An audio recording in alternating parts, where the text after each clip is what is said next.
meet up on 160 meters. That's right. I was at work till 7 o'clock, so a little late start, but better late than never. But I'm on time for the roundup. That's all that matters. In the grand scheme of things, I was debating whether I was going to gate or not tonight, and I just set the gate up, so it's all good. And here we are, me and my fake Browning. Yeah. Well, tonight I decided to, I've lost track of radios that I've been running that you've gated, so I don't remember if this one made it or not, but I am on the Royce 640 base. So give this one a shot. Yeah, I don't recall that one in particular, to be honest, so I'm not sure if you did or you didn't. But I've been through all the currently working and or usable on this frequency radios. It only took since like February till now to go each one get a week's video gate. Yeah, of course that only scratches at the surface of what I've got, but I don't remember what all I've run. I don't know if the Cobra 135, I think that did make it. I don't know if the 139 XLR did or not, or the Midland 879, or none of my tube radios, because I haven't run tubes since it got warm out. So I don't know if my Comstat or the Tram or the Browning made the cut yet or not. Some of them must have, because I started doing it in February and it was still cold then. So you must have been running, I want to say, at least I think you heard the Comstat 25. Although there was a comment on last week's gate with the bus that somebody had said that you sound really good coming through on the bus. I sound good? That was the comment. Who made that comment? Oh, I'd have to go back and look. I don't remember. Everybody uses pseudonyms, you know. Oh, it was a comment posted on the YouTube page. Yes, that's correct. Okay. Well, that was the TRC 47, which the week before I switched between it and the 46, and I think you and Train both said that the 46 sounded better. And upon listening to it myself, I could see that the 47 was getting its modulation clamped a little too tightly. So last week I backed off on the limiter, and I think it really made an improvement. It sounded really nice. Had real good, smooth, clean audio, but not overmodulated, but decent. Well, if you want to play the audio, oh, what is going on? I don't think my tuner likes something. I'm hearing my voice come through my tuner all of a sudden. That can't be good. What's that all about? And my SWR on the tuner went wonky. What is that all about?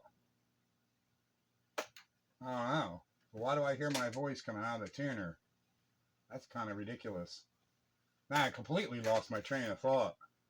Oh, High Fidelity National, if you're going to play the audio game. But yeah, there's something wonky going on here. Well, your signal's not bad. I assume you're just running the power of the radio? Just running the power of the radio. That's a tuner bypass. It's not the greatest SWR showing there. The other meter says good SWR. So why is that showing a different SWR? That don't make no sense. I don't know. It's a tube radio. It doesn't really care. So let me just dip my plate on the non-tuned, because I don't know what's going on with the tuner.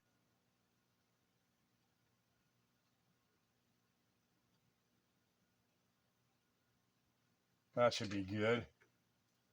I don't know what's going on over there. Maybe I just won't pay attention.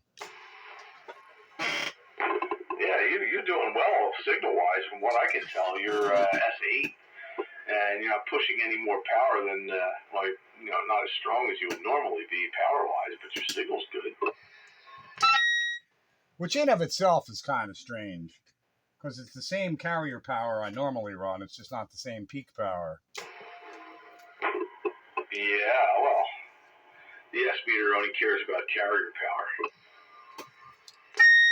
Yeah, so I don't know why that should matter. Hang on one second.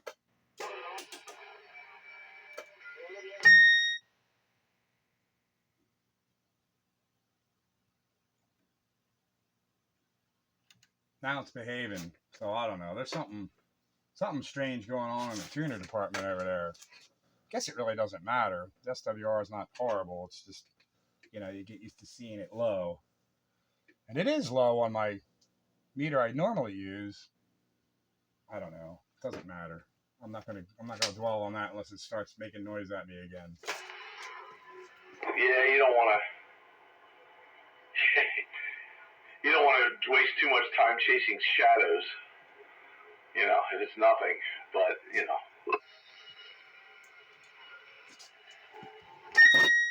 Yeah, but when you start hearing your voice come through your tuner, that's usually at least requires a little bit of attention to figure it out. But now it's not doing it, so it should be all right. Yeah, usually when your voice comes out of something like that, it means the coil's, like I used to, 1490, you could hear his voice coming out of his antenna coil, because there was so much power going through it. Well, I don't think that's my problem. But let me just check this load and play it one more time.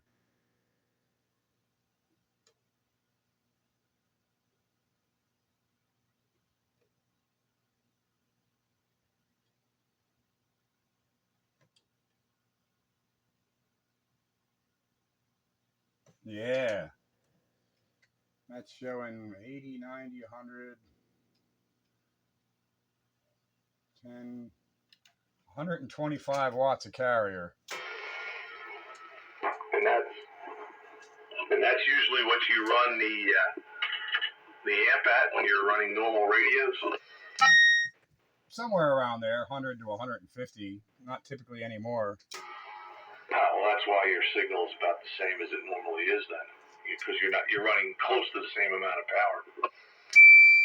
Yeah, that's what I said. I'm running the same, more or less, carrier power I always run. That peak power is much better. That's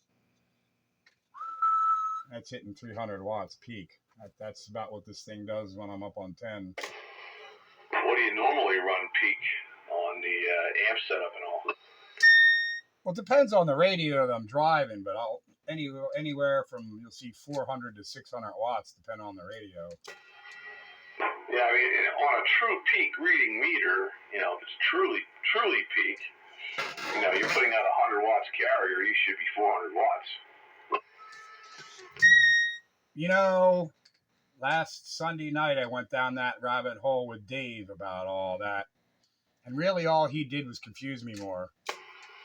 Yeah, well, it's all about measurements and everything else. I mean, peak power is 4 times your carrier power, no matter how you slice it and dice it if you're 100% modulated.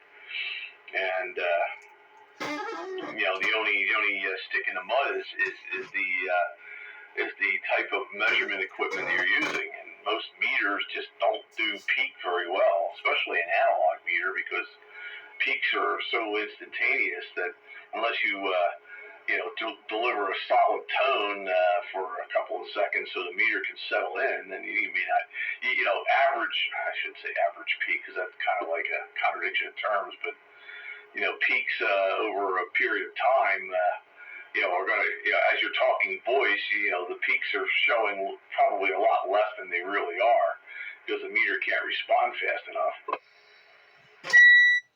Well, the peak of my ping is showing 300 watts. So, yeah, I try not to go too far down that rabbit hole, because I know what you're telling me. And then what Dave was telling me was just muddying the waters more. But he essentially boiled it down to, in the end, was a 4-to-1, whatever. But then he started getting into modulation schemes and Class C amplifiers, and, like, this thing is running, Class C and blah, blah. Like, they started going down these rabbit holes and just kind of muddying the waters. And I'm like, as long as I see somewhat the same results all the time on the same thing and it seems to be working right and it sounds good, and I know, the limitations of the metering and all that, blah, blah, blah. As long as it looks somewhat correct, maybe it's not perfect or what textbook says, whatever, I don't know. It's as long as it sounds good and it seems somewhat right, then I'm fine. I'm not that much of a perfectionist. Well, I see with Class C amplifiers, if you are running your carrier down right near where the knee of the transistors, the cutoff point, then you're very, very, very, very much non-linear at that point. And you might be putting out like 40 or 50 watts, and then when you hit it harder with peak audio, the amount of gain is completely non-linear, and your swing, and that's what the CB guys are going for. They want that crazy looking swing on the meter, but it sounds like garbage. It's raspy. And so you get a lot more peak power than what you really should because the amplifier is non-linear. But if you got it where you usually run it, I mean, you've got the thing turned on pretty heavy. It's not in the knee of the cutoff anymore. It's fully amplifying at 100 watts, 125 watts. So you should be getting somewhat close to 4-to-1, although your negative peaks are going to cut off sharply because it goes below the cutoff point and it's going to just drop out to nothing. Yeah, and then here again, we're kind of talking two different things, but I probably didn't make myself clear. And I see the 4-to-1 when I'm using my CB radios into my amplifier. I see the 4-to-1. Sometimes I see 6-to-1, but I always see 4-to-1 or somewhere really close. The discussion we were having is basically the LMAC and the B&W, and those are these radios. He says are running Class C. So, but then I started to go down the rabbit hole about the LMAC being screen modulated. He goes, well, it's screen and plate modulated. I'm like, okay. But then I says, well, then, I'm pretty sure the B&W is plate modulated. He goes, no, it's screen modulated too. I felt like I was going down this rabbit hole. I'm like, well, them schematics look completely different to me. I can see how the LMAC is screen modulated. But you're saying that the B&W is some sort of screen modulated. I don't see that at all, not in the schematic. So I don't know. I didn't dwell on it too much because he started going kind of deep into some technology or terminology that was kind of going over my head. You probably would have been able to follow better than I could have. Yeah, with a schematic handy to compare notes to, most of those lower power transmitters were screen and plate modulated. The modulated signal went to the plate, but there was also a resistor, from that line going to the screen, so you could say it was both. And looking at the schematic for the LMAC, I agree with that wholeheartedly. But looking at the schematic for the B&W, in my mind, that thing's straight plate modulated, like the CB radios are. Like most of them, I don't think I have any screen modulated CB radios. I don't think. Maybe I do. I'd have to, I got to start looking closer at some of that stuff. But for the most part, I think they're plate modulated. I think the B&W's plate modulated. But I believe that the multi LMAC, yeah, it's both. Yeah, I think most of the I think a lot of the CB radios are screen plus plate because you'll notice there's a line from the modulated signal that goes to the plate and goes through a resistor to the screen, and you can adjust the value of that resistor and change your carrier power, your overall power, like the sonar will do. You can do that with. I had to change mine because the thing was putting out 6 watts, and I dropped it down to 3 again. Somebody had juiced that up, and they juiced up the audio modulator to bypass the cathode bias resistor. So, it would kick that thing into full bore when it's transmitting. But and if you kept it keyed too long, the damn tubes would start to cherry. So you didn't want to do that, not for too long. But I took all that out and put it back to what it was supposed to be. But and those Panasonic chassis radio, they use a technique called Heising modulation. There's not really a modulation transformer. There's a modulation choke, and the plate of the modulator is connected pretty much virtually directly to the plate of the final, and that's typical Heising modulation. Oh yeah, let's muddy the water some more. I'd probably see that if I pulled the schematic out and looked at it, but pictured in my head at the moment, it's not going to happen. But anyway, that all stemmed from me asking him to describe to me how he was pulling, his modulation out and back into his radios and this and that. And I had a slight misunderstanding on my part, but he's using that modulator to modulate any of his radios. He doesn't use the modulator in any of the radios. He uses this crazy rack-mounted thing with toroid transformers and all kinds of crazy stuff. He started talking about 4 ohms input and whatever ohms output he wanted for different taps and all this stuff and processing rack and oh my god. So I got a little bit better idea of what's going on. Yeah, he's using that modulator and then shoving it in at the final of whatever radio he's using. Doesn't your B&W have the capability to break open the modulator and run an external? Yes, it does. That's what I thought. So you could basically, use his setup and, with an external modulator and drive that B&W as an exciter and, do it that way. Oh yeah, if I was crazy like him and had the understanding and built a modulator rack like he does, and not use the modulator in the B&W and then shove it back in, that's easily done if I knew what I was doing on the external part. I mean, the radio is set up to do that, yes. Yeah, well, you find the guys that do that stuff are looking for broadcast quality audio. They want to sound like broadcasters.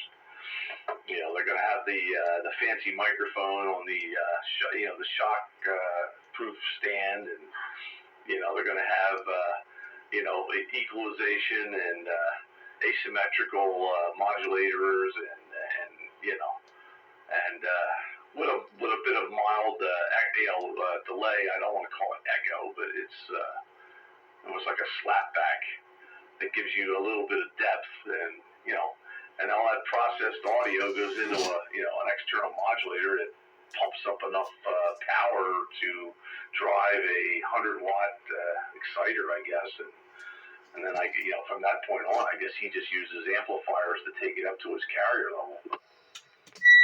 Yep, that's pretty much it. He's using a big old studio mic. I mean, it's a big stinking studio mic. I mean, it's big, and he's got that multi-channel EQ. He uses asymmetrical modulation. He's got a built-in scope in the rack, and then this other thing that I didn't understand.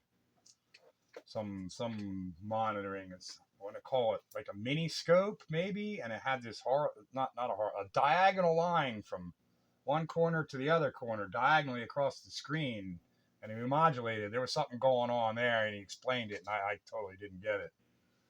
But it's quite the rack for sure of audio gear, and then he shoves it into his exciter, and the exciter goes to the 5-foot tall 4,000 volt amplifier. Yeah, fun stuff to do when you're retired. Yeah, but it is classic radio roundup. 27.115 on your AM radio dial. So if anybody else wants to check in, now's the time to do it. 328 behind the hill. I was having fun listening to that. Oh yeah, we could get down these rabbit holes once in a while. Somebody's got to call us out on it, or if you're just going to let us go, it's either you're enjoying it or you're bored by it. But I'm glad you enjoyed it and wasn't bored by it. Hello, 328 behind the hill. Spitfire 441 on this antique flea market junk. Flea market junk sounds good. I was on the YouTube watching a BBI Motor Mouth Mall video that went on forever, and I couldn't take my eyes off it. All about audio. I'm kind of an old school audio guy. I like to get it right the way it was set up. But as far as going down all that, homebrew modification audio stuff, that's a little bit more than I want to deal with. He was building modulators and broadcast quality, and it was awesome. Well, this fellow, that station that we're talking about, he was an engineer for NBC television in New York, so he kind of knows what he's doing, and he's pretty much retired now, and he took all those skills and he built his own, junk. Well, I guess he probably did it before he was retired. But anyway, he's got a lot of stuff, and it's all set up, and it's pretty daggone cool. But it's a lot to take in if you don't never going down that rabbit hole. Pretty neat stuff. I learned a bit from him, but whether I want to actually kind of go that route or not is pretty complex. Oh yeah, if you get a chance, look up BBI and Motor Mouth Mall. There's about a 2-hour interview. Old school, sea beers. Yeah, I know Motor Mouth Mall. He's another one. He's another one who wants to sound like a broadcaster, and he does a pretty good job. I think he goes a little too crazy with the antennas, though. yeah. I think he was a broadcast engineer or something like that, also out in California. Yeah, he probably was. I forget now. I used to correspond with a friend of his that knew him really well. We were talking about the design for that modulator he used to make. I don't know if he still does, but I was trying to get a clue as to how the circuits worked and stuff, because I was kind of interested in something like that because that's when I started playing around with my own high fidelity stuff, and but it's all good, man, as long as you're having fun, I guess. Yeah, he pulled that out on the interview, the original. He said he had 3 different voltages going to it. Yeah, it gets a bit complicated because I think he had to run 24 volts or something to it in order to get the radio to do the proper amount of modulation. You got to be able to peak it at twice the carrier voltage. So, because twice the voltage equals 4 times the power. Yes, get the calculators out here.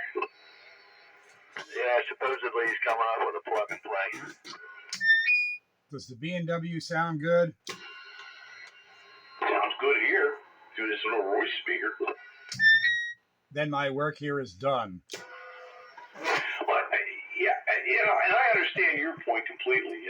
Some people want to be, high fidelity broadcast, and I played in that sandbox, and I enjoy having a radio that does that.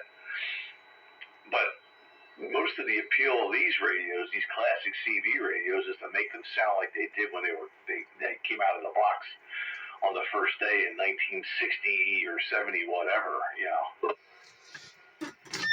Well, that was my whole goal in restoring the B&W, to bring it back to its former glory, and it does a pretty good job without doing any modifications, and I don't really want to modify it.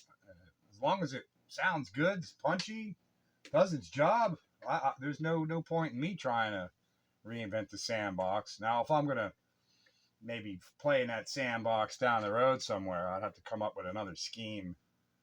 But I guess there wouldn't be any undoable modification by external modulation and pumping it back in. But I understand the appeal of that, and kudos to the guys that do that. But I actually enjoy operating more than coming up with wild schemes of doing stuff that I shouldn't be doing. Well, and see, everybody's a little different. Some people like to just get in there and talk.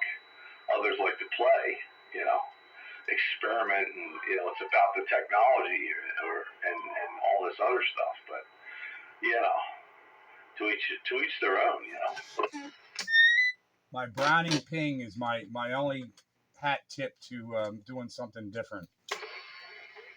And like you said too, if you were to come up with an external modulator with all the proper processing, and all you had to do was open the jumpers and shove that into the BMW without any kind of internal modifications, then basically you could undo it by just disconnecting it and putting the jumpers back in again. Yeah, and if I was going to do something like that, that's how I would do it. And I wouldn't be squeamish about it either, because I wouldn't actually be modifying the radio. Yeah, I mean, there is a published list of modifications for that radio. Some of them were done to correct earlier production shortcomings or whatnot, or what other guys felt were shortcomings. But other mods are just personal changes. They want to increase the frequency response or, do whatever. But perform at your own risk.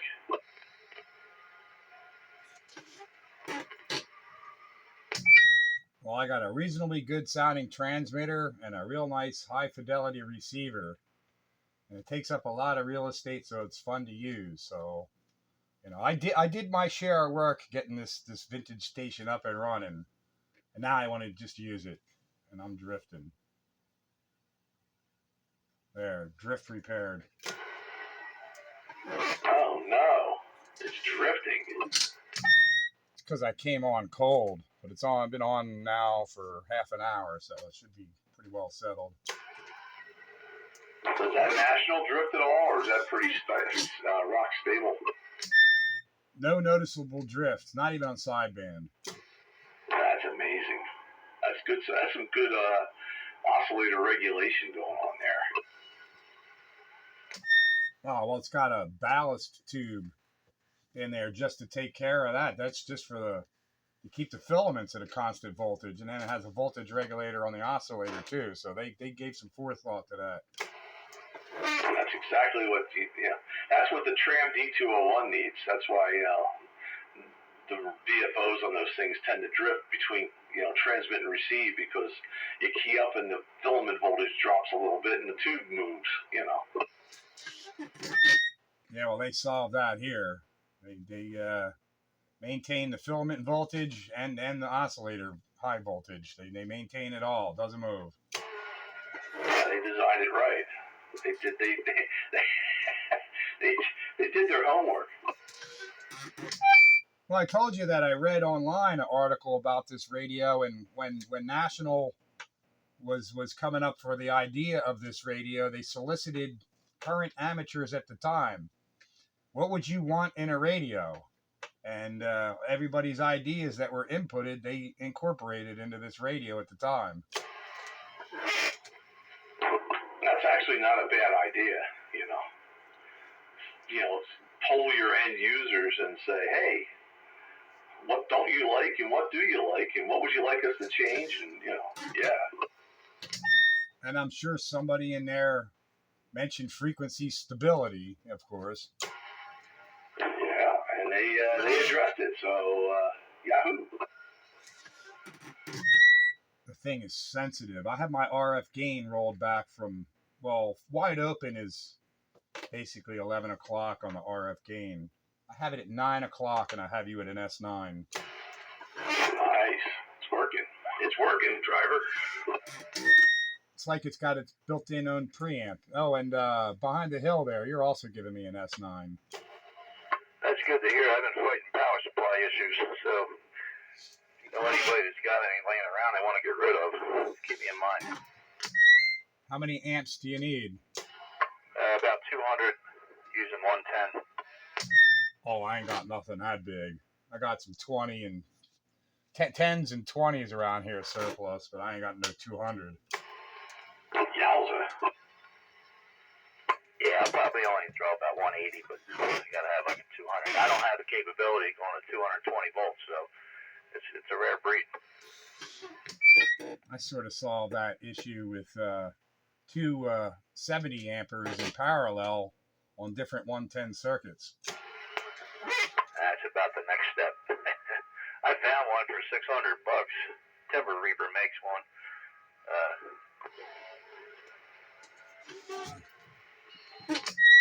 Yeah, I don't need anything bigger than that. So it served me well for many years, and I don't know.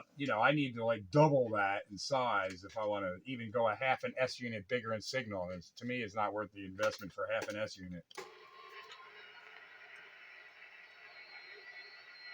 Yeah, I got the 16 kilowatt. Looking to try out. I just can't get the voltage right, so I'd like to get 16 volts, but yeah, I'd be happy with 15. Just something to plug in. Yeah, I run an 8 pill on a 16 pill heatsink, and my 140 amps is plenty to take care of the business. And I don't run it flat out anyway. Now, with that kind of heatsink, you could talk all day on that. And I sometimes do.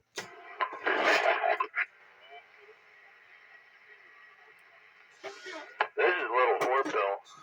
How's this one sounding? No, you're doing fine. You got a good signal and all. No problem at all. I'm not running any amp at all. I'm just running a pair of 6146s in the final of this radio. So it does 100 watts all by itself. Yeah, there you go. Yeah, I just picked this one up. I figured I'd see if I can get the relay to stick on it and blow it up, but it seems to be doing pretty good. Oh, yeah, you sound nice and clear. I'm on also a 1954 vintage receiver. So it's kind of high fidelity-ish. Nice big speaker on it. And you certainly sound good and clear. Yeah, buddy. On Classic Radio Roundup. I figured I'll do the half-hour thing tonight. I switched radios again just to get a haul on the gate while I'm thinking about it. Well, you might as well mark the gate as to which one it is you're currently using now, so you don't have to question yourself later. Absolutely. This is the Cougar 135.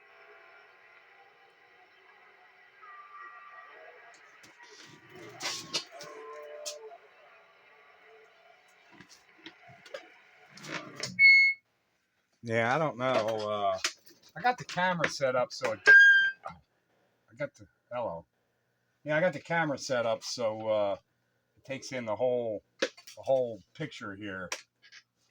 I guess at some point, I should move it up to the S meter. Everybody seems to like to see the S meter. I think it might show up anyway because it's a reasonably good size S meter. Hey, what's that listed on YouTube? Classic Radio Roundup. Use Roundup 2 words. Search Classic Radio Roundup and you'll come up with my video gates. If that don't work, my username is 441BSA 1968. You got it hooked up live, or is that pre-recorded for your pleasure? No, I don't do live stream. I just record the Wednesday night roundup, and then Thursday morning I'll upload it. That's a good idea. I get to hear how I sound. I like that. All right, 3 o'clock comes early, fellas. Have a good evening. Yeah, I know that feeling. Yeah, so do I. But I don't have to get up that early tomorrow. Thank God.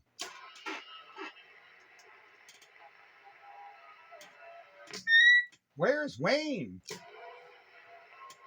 I'm sure he's listening. Oh, I'm here.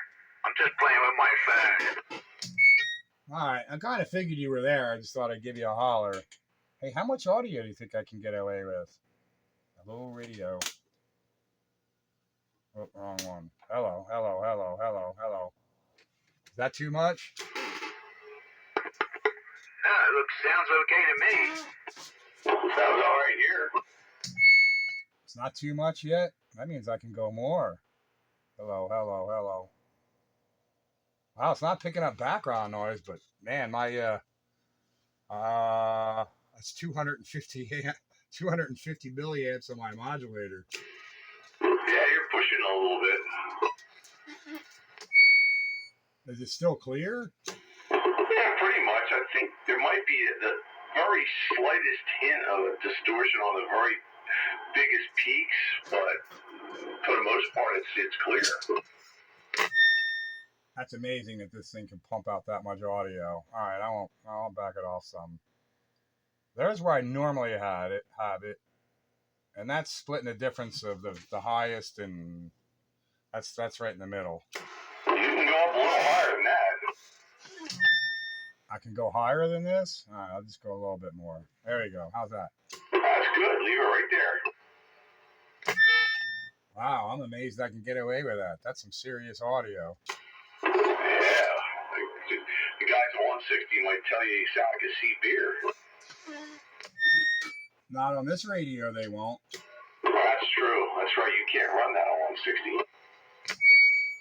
No, but I think if I ran it on 10 meters AM, well, at least they'd hear me if I'm in the mud. They might not have no signal, but they'll still hear me. Oh, man. I was just looking at my SP200 here. And it doesn't have 160 yet. It just goes to 80. Oh, that sucks. It sounds good when it's turned up. What, this sounds good turned up? Correct. Man, I don't think I ever run the mic gain that high up on this thing. I was kind of afraid to because it was always seemed kind of loud already. That's nice audio. Audio. Well, that's good to know. It gives me more Browning ping too. Yeah, that it does. But yet it's not obnoxiously long. No, it's just louder.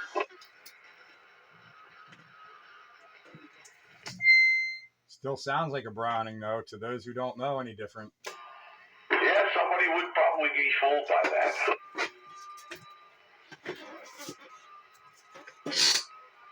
I mean, it sounds authentic enough. It doesn't sound like a fake thing. 330 microfarads. Yeah, that's all you needed to do. Yeah, it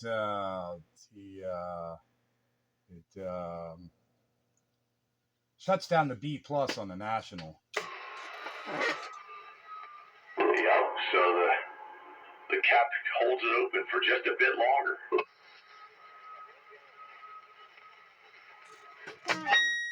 Yeah, it's all part of the fun. Keep it entertaining and interesting. I was deciding I'm going to run the B&W tonight since I got through all the other radios on the gates. Yeah, you got to start over again. No, now I can sell them all. Oh, no. Buy a whole bunch of new ones. No, I need to buy a 2 kilowatt amplifier. Oh. I need more power on 160. Make a bigger antenna. Yeah, I don't know if that's going to be enough to do it. I don't know. From what I understand, you've got a good enough signal already. People think you're running more power than you really are. Yeah, but when the QSB hits in there, it hurts me. When things are good, it's good. But the QSB knocks me down more than if I had more power.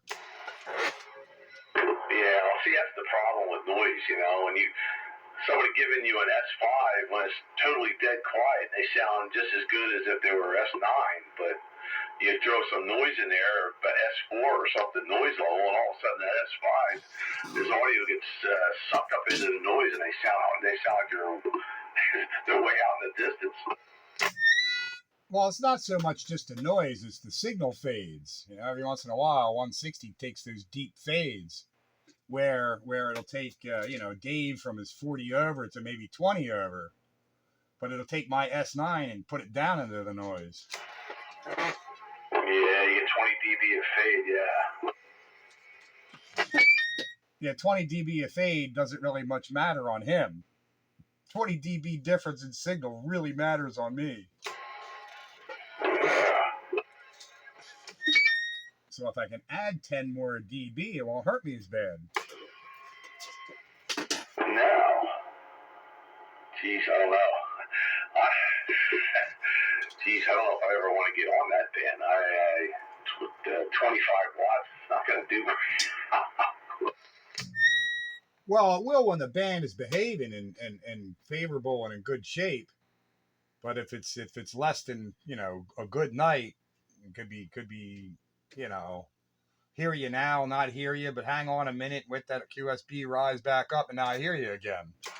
Yeah, I wonder how hard it would be to convert one of these solid state amps over to 160. Just have to rewind the transformers, I guess. Put more turns on it. Well, I'm just going to start socking overtime money away, and then I'm one way or another getting an amplifier. I need it. I want it. I know where to get it. Is he dangling something in your face? No, but when it does happen, I want to have the coin to take care of it.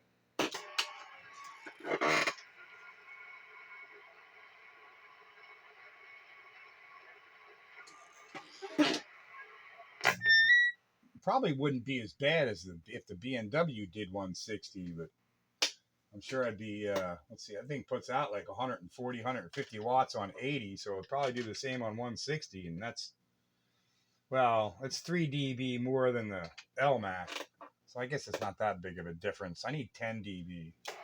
Or 18 dB, as Dave would have said. He would.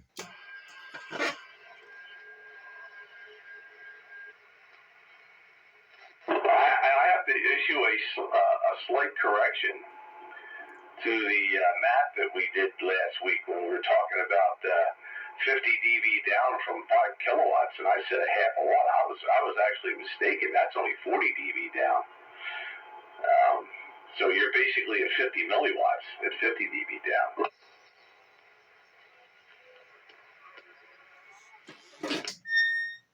Yeah, which is certainly not noticeable on the air for sure. It's within specifications.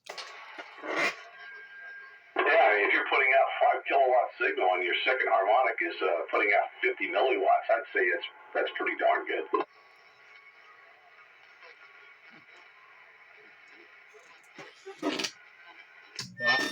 Well, to be honest, I'd be quite pleased just to be able to do 250 watts of AM carrier power. Oh yeah, that would give you 1,000 watts peak. Yeah, and then I don't have to go crazy on rewiring the house either.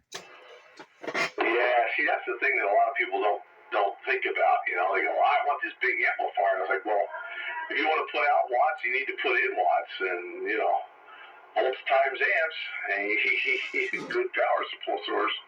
You know. Yeah, you can use 110 up to about 1,000 watts. You want to go over 1,000 watts, you better start thinking about using 220.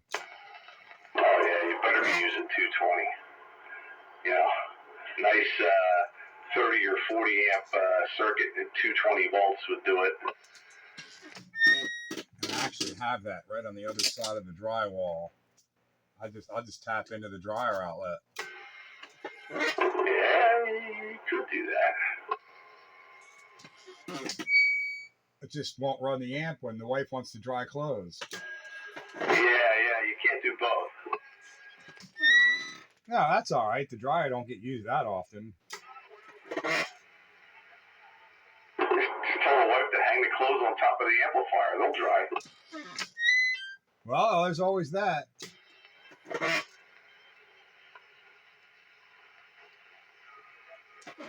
Classic radio roundup. Yeah, it's kind of quiet tonight. I know where Joker is. Where's Joker?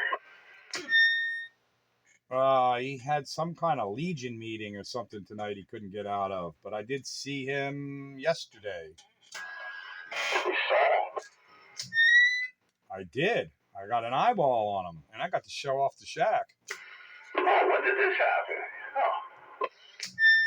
6 o'clock last night. He came and bought my Ham 4 rotor and control box. Oh, yeah. Last week he did seem to have some interest in that. Okay. The start of my QRO fund. Yeah. $200 to the goal there. Just don't let the wife touch it. It's already hidden. Yeah, keep it hidden real well. Yeah, I should hide it from myself.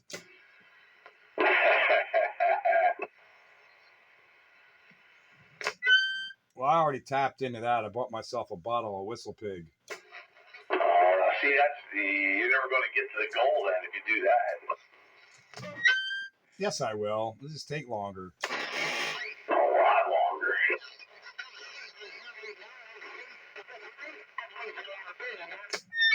Well, I plan for the future, but I live for the here and now. Well, that's what most people do, or at least that's the advice that people were given.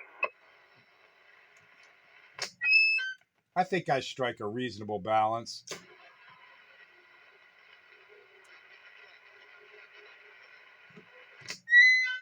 I don't know if you ever had Whistle Pig whiskey, but it's daggone good. No, I can't say that I have. I'm not a big whiskey person anyway, but I don't think I am either, but I have acquired a taste for it in the last few years. I'm more of a rum person. Rum or vodka.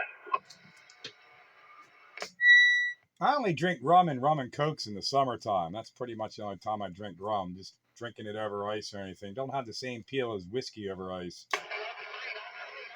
I like the taste of rum. That's good SWR. I like the taste of rum. I could probably taste it. I could probably drink that over the rocks and not be too upset about it. But whiskey, I don't know. Well, I don't disagree with you on the rum because I do like rum, especially darker rums. I like, Sailor Jerry's and the Kraken.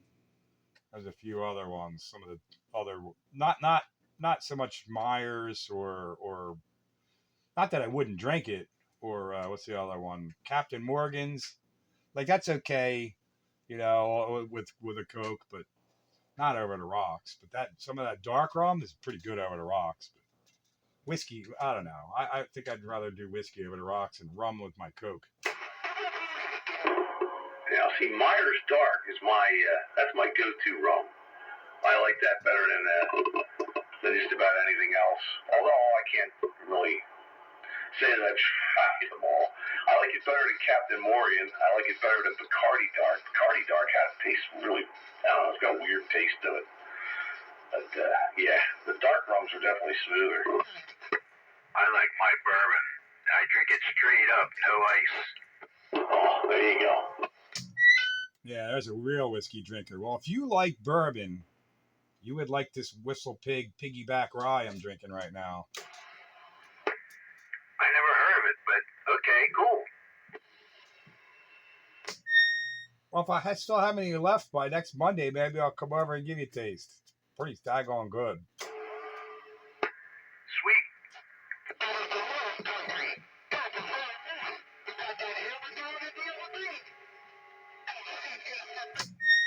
Rye and bourbon aren't all that far apart, but I somehow like the taste of rye just a little bit better than bourbon. And on top of that, see, bourbon's a Kentucky invention. Rye whiskey is a Pennsylvania invention.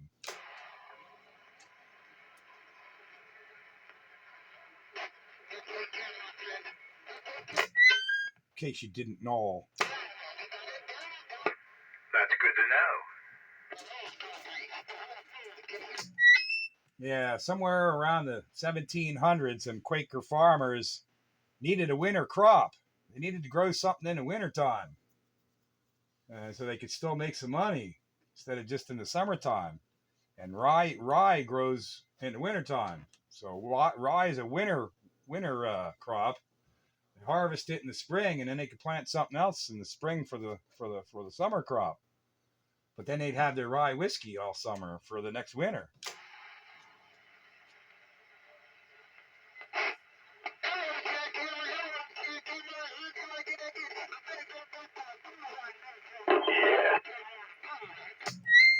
Maybe that's why I prefer the rye, because it's a Pennsylvania invention.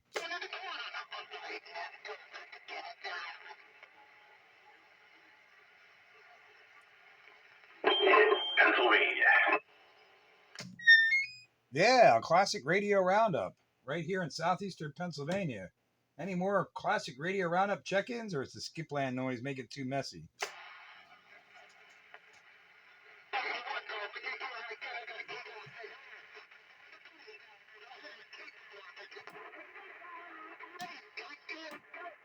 That's a resounding no. Yeah, I guess it is what it is. Of course, you know, we can go down to some more rabbit holes, take up some airtime. It usually seems like when we have these conversations and we got to go down rabbit holes that there's usually a million people and take up the time. And then we don't have any deep rabbit holes when there's just us. I'm just glad there's no rabbits around. They wouldn't find anybody in their holes but us. Break. Oh, there we go. There's one. Oh, daggone it. I can never remember your handle. I know who you are. Star Rider or something Rider. Daggone it. Getting old stinks. Oh, you're correct. You remember that. Yes, good evening. This is Skyrider.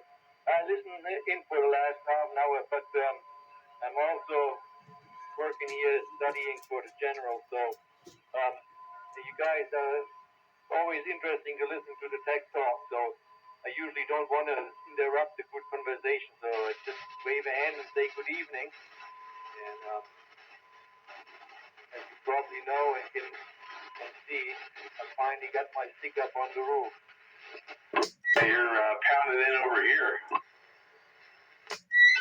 Yeah, you're doing real well over here too. That's it, Skyrider. I'll get it eventually. And yeah, very good on upgrading to the general. If you got anything you need clarifying on, we'd be glad to help you out on that. Anything needs some clarification or whatever. But anyway, good luck on that, on the upgrade.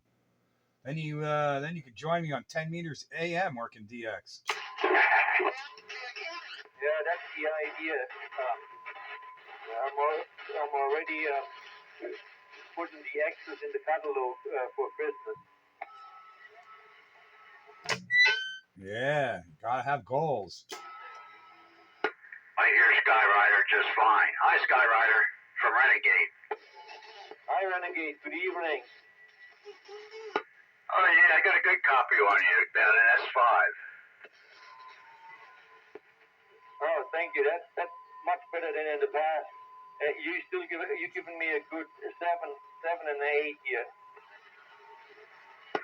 Well, I'm running more than 4 watts, that's why. 4.5 watts. No, I don't know.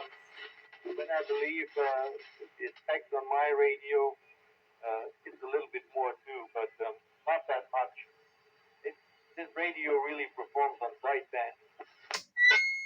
Yeah, my RF gain's still at 9 o'clock, whether that means anything to you or not. It's not. I'm not full up on the RF gain, and you're giving me a 5, so that's basically without a preamp. And I could turn the RF gain up and bring you up higher, but you're completely clear and readable, doing well. Ah, that's good. I'm glad it worked out. It was quite an interesting task to get the antenna up, and but as soon as I hooked up the ENA, my God, that thing was tuned out of the box. There's nothing what I had to do. I didn't have to go back up and turn any rings or whatever. Just hooked up the feed line and check again, and still a match of 1.15 to 1, at the worst point. Yeah, that's really good. Yep, that's fine. I like it when a plan comes together. I opened the RF gain all the way up, and I got you at 8.5. And that puts Dave up to 15 dB over 9. Always tells me. Oh, I'm sorry. Go ahead. I doubled with you, Skyrider. Antenna. That's what old JR always tells me. And JR is absolutely right. A little radio will work well on a big antenna, A big radio ain't going to work all that well on a small antenna. And 15 dB over 9 for the sandbagger. Yeah, the meter's a little looser than what we're normally used to with your basic garden variety CB. You know, I tried to calibrate it when I on the signal generator, and I actually have the meter adjustment all the way down. So, but if I went and fooled with the RF gain for the, what is it, the 100 microvolts or whatever it is, at the 9 o'clock position, it all lined up. S9, 100 microvolts, and the RF gain at 9 o'clock. And then you could take the signal generator down to about what is it, 0.03 microvolts or something like that, I think is right. And you could still hear the tone. And then you'd go below that and you start to lose it. But if I open the RF gain wide open, I could put the signal generator down as low as it would go and still hear a tone. So I think the radio's just that stinking sensitive. Yeah, it's like having a built-in preamp. So, you roll the RF gain back to, like S8.5 or 9 or whatever, and I guess everything kind of lines up. Yeah, if I have the RF gain rolled back to 9 o'clock, it's like running a radio without the preamp. And then I got room if I need preamp, and I usually run it at the 9 o'clock. And then if I need more, I can turn it up. That's what she said. It's pretty nice to have options. That's for sure.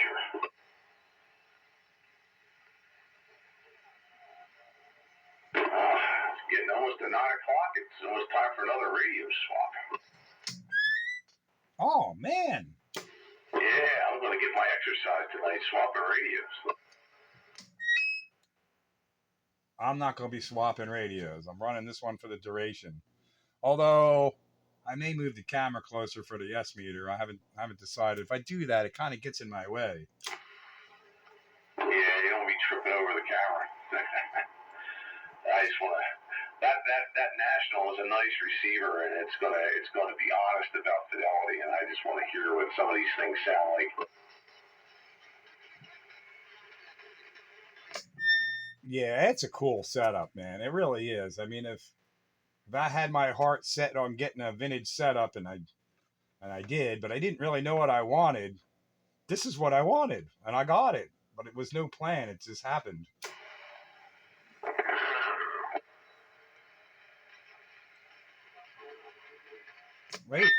Wait, I could do cross mode receive. What kind of radio you have? This is an Anytone Quad 5. I have another one in the car, but I haven't had a chance to bring that out. The other one is McKinley, all stock. Okay, so that's a little more than 4 watts output too. Yeah, the tuned up report was, I think, 15 being up and then jumping, I guess, whatever, 20, 30 watts modulation. On sideband, it is a little bit better. It pushes 50. That's not too shabby. That's pretty good. Yeah, and it looks like the receiver in there is also not bad. When I'm up on 38 on lower sideband, I can hear when it skips open around the world. That's not bad. Haven't made any contact. Furthest what I made was about 40 miles out. Of course, not skip, just stretching it. Well, I'll have you know that I've worked people in Europe running 25 watts AM power, and I've heard them fine. So, and the difference between 15 watts and 25 watts isn't all that much. That it is correct, but when I was listening was Sunday morning, about 8 to 12, and the S meter was up at a noise level, bouncing 8. So I don't know if I could overcome that noise, you know. Well, you already got, I assume, if you're going to upgrade to general, you already have a technician license. Go up into 10 meters between 28.3 and 28.5. You're allowed to go there and use that radio, and you're not fighting millions of CB users. You know, the noise level is not the same. You're all more in the clear, and trust me, you'll make contacts with that radio. Yeah, roger that. Yeah, that was another idea. So, but for that, I probably I have to look. I think the antenna is right now not tuned for that, and I'm just at the starting point, you know. So, my next goal is upgrading, and then get something that is a multi-band radio, string up a wire or something like that, and start working 10 and 20.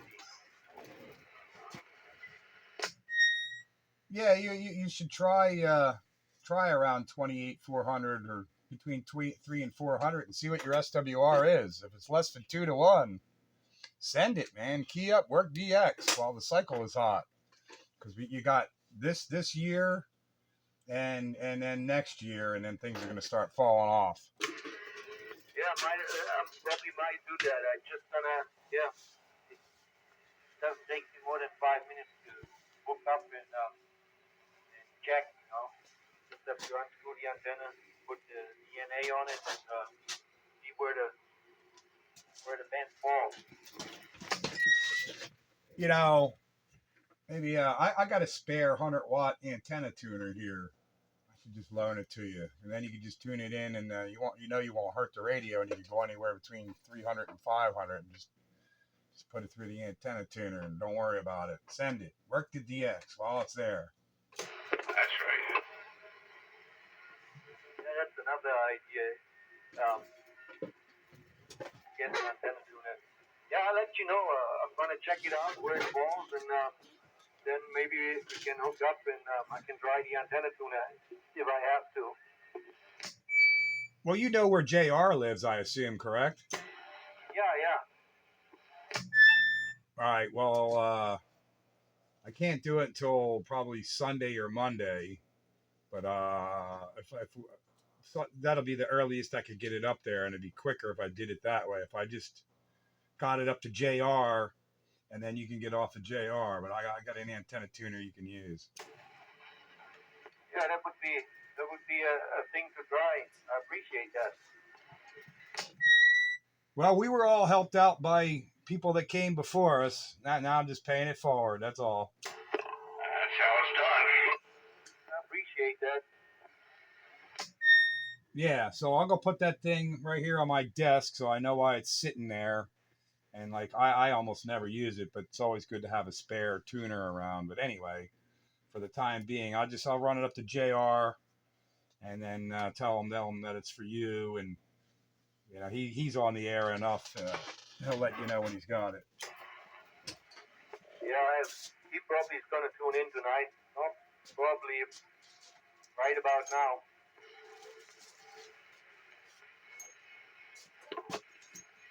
Here we are, 1 minute past the big hour of 9 o'clock, and I switched radios once again. Oh, I need a little bit less mic gain.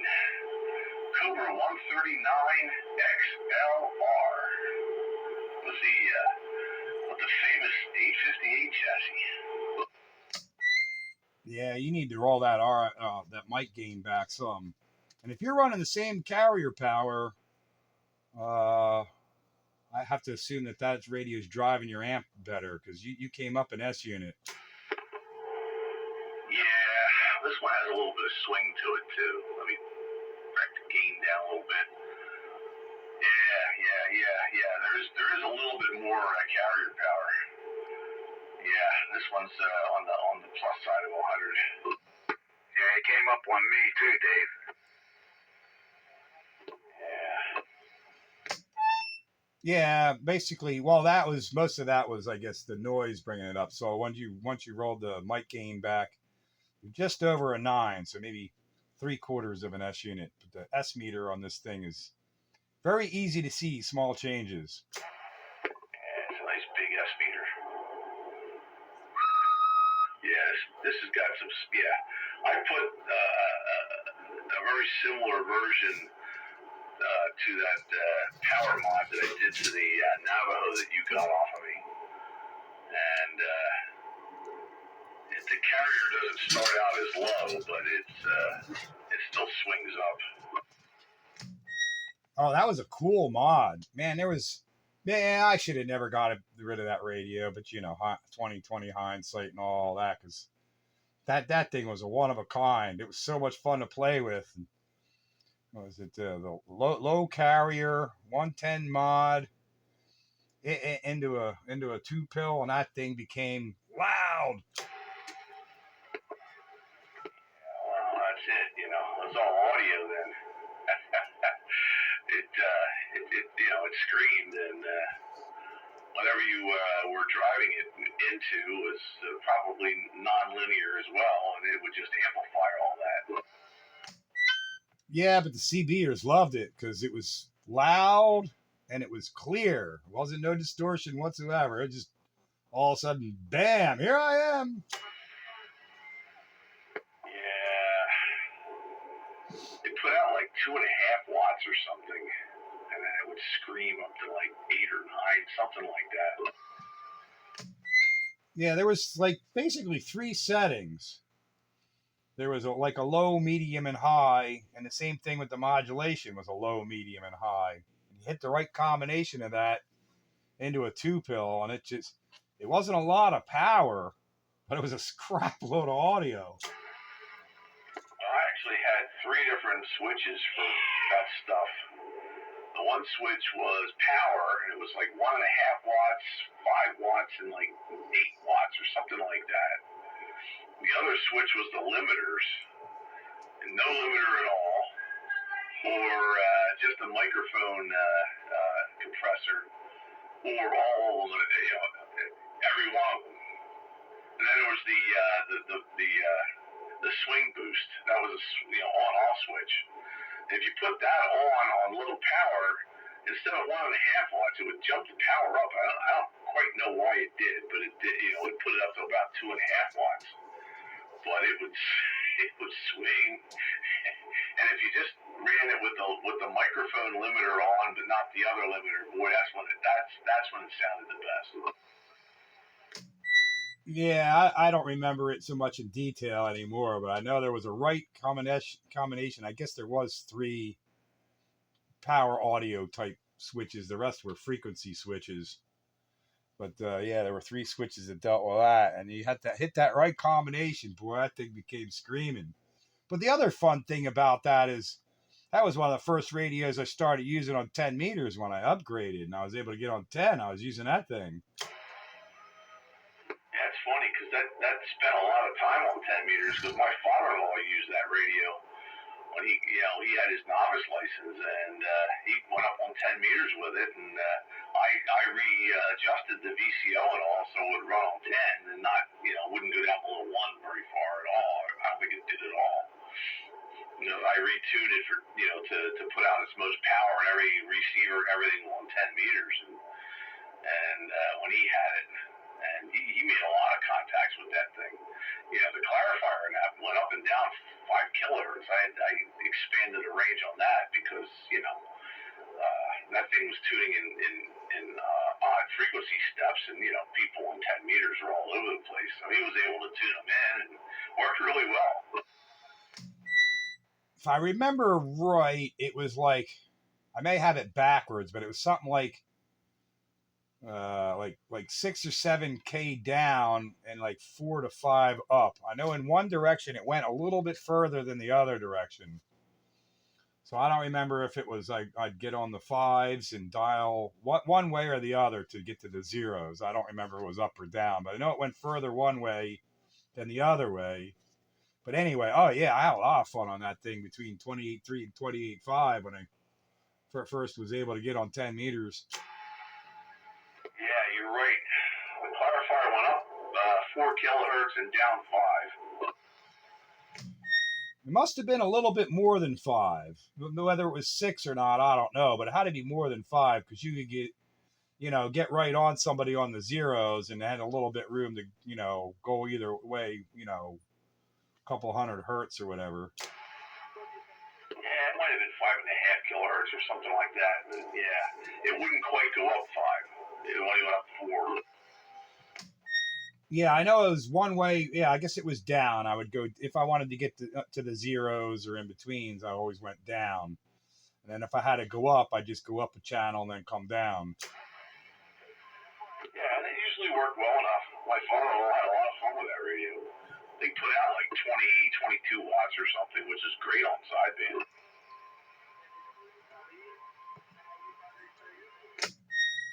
Yeah, that was a fun radio for a time, for sure. Great. Come on, Skyrider. Yeah, stay corrected. I found Walcott report on that radio. AM carrier is 12 and AM TDP is 50, and then FM is sideband is 40. And that was measured on a watt meter with a 50 ohm dummy load. Well, 40 watts single sideband is certainly plenty to work DX. And even on the channel 36, 37, 38 that's crowded, you should still be able to make contacts with that. But up on 10 meters where it's not, everybody on top of each other, you absolutely should be able to make contacts with 40 watts. Yep. And I just checked the channel, what is programmed in here. I don't have a lot up in the 28, so there's more to it. What I have to do, I have to get me the programming cable and program the A and B C band for the 10 meter or whatever, move the 11 meter a little bit to a different spot. Yeah, you only need to get up as high as 28.5 because as a technician you can't talk any higher than 28.5. But if you can get 28.3 to 28.5 or somewhere near there, go check it out. Especially in the mornings right now, you'll work all over Europe. Be able to talk all over Europe in the mornings. Yeah, let me quick check. I'm gonna go in the background, and I think I have 28.3 and something there. I just have to go to channel 1 and channel 40, see where the limiters are there. Yeah, check it out. Let us know how high you go.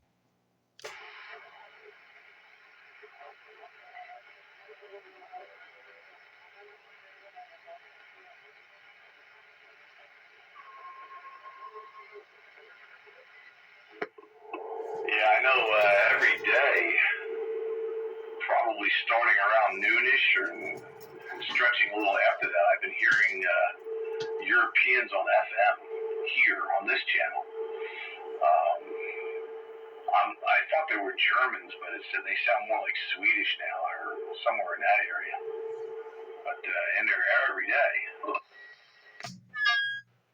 And what's weird is Monday and Tuesday I was in here calling CQ and I only worked Aldo in Italy, nobody else. Both Monday and Tuesday, I was in for a while, off and on, while doing other stuff, but I'd check in and that's all I worked. And then today I go to work and I'm seeing old John there in England. He's posting all these stateside AM contacts he's making on 29 megahertz. I'm like, what the heck? Where was everybody Monday and Tuesday? I know the band was open. And then, I got a text from Dave that somewhere around 7 o'clock tonight, he worked Australia on 29 megs. Oh, yeah. 29 megs AM, Australia. So that pretty much tells you the band was open pretty good all day. Yeah, well, the sunspot index has been pretty high, so it shouldn't be surprising, I guess. It's been over 200 for a couple of weeks now. But yet I don't hear, well, of course I haven't really looked, but I haven't heard much in the way of F-layer propagation to Europe on 6 meters. But back in the 2000 cycle around then, when I remember the solar flux over 200, I was working Europeans on 6 meters with ease. Yeah, have you tried anything on 6? I don't even know. I don't think you don't even have anything good set up on 6, do you? Ha ha ha. Well, I'm making progress towards that. I pulled my 6 meter beam out, got it all tuned up on Tuesday. That was the other project I was doing. I was messing with the element length and the gamma match and everything. I got a good match on it. And now I need to get up there and take my 2 meter beam down and put my 6 meter beam up. Yes. I think it'd be more productive for me to have the 6 meter beam up. The 2 meters just, the only time I really hear anybody there is contest time. Other than that, it's just a waste of space. Yeah, 2 meter sideband doesn't seem to be nearly as popular as it was, 10, 20 years ago. Of course, we don't have K2SMN around anymore. He passed away, I believe. It really hasn't been the same since they did away with the code and everybody could leave VHF. Well, that's probably part of it too. A lot of wannabe DX chasers that couldn't get past the 5 words a minute and were stuck on VHF are now flying away on the HF frequencies. And combine that with a lot of newer amps now, they're flocking to FT8 and all these digital modes, so they're not really playing with sideband on 2 meters. Yeah, so I think I'd get more use out of 6 meters being up there than the 2 meters.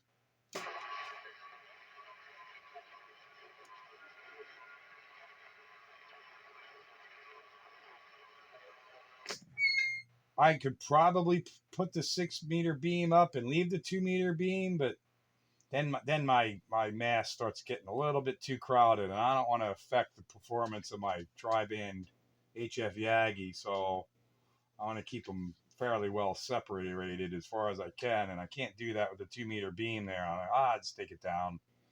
I don't want to overload and have my shed, fall over on its side or something. That's what you need. The wife keeps saying that's going to happen one windy day. She goes, I'm going to come home from work and the shed will be laying on its side. Yep. The shed's going to be on its side and the antennas are going to be mushed into the ground. Yeah, that would be pretty ugly if that ever happened, because that would mean my motorcycle's on its side too. Oh, yeah. Yeah, I don't know what's going to happen to whatever's in the shed, but yeah, I mean, if it turns over and the floor goes with it, yeah. If it breaks away from the floor, maybe you'll be all right, but... Well, I figure all the weight, the snow blower and everything, the motorcycle, everything in there is keeping the shed standing upright, so I'm not going to worry about it. It hasn't blown over in 20 years. I don't think it's going to blow over anytime soon, but yeah, it's sort of an ongoing joke around the house. Well, you're also kind of spared the worst of the winds because you've got a lot of trees that break up the winds, and you're in the volcano crater, which the winds kind of blow over top of you. Oh yeah, that's pretty true too, because sometimes I hear that wind at those treetops, and that's 125 plus feet in the air. You hear that wind wailing up there, but it ain't the same wind that's on the ground. Yeah, I think that saves your butt because I don't think if that thing got hit with a 60-mile-an-hour wind gust, it probably would go over. At a minimum, it would tear that cheesy ass tripod right off the shed roof. Yeah, it might do that too.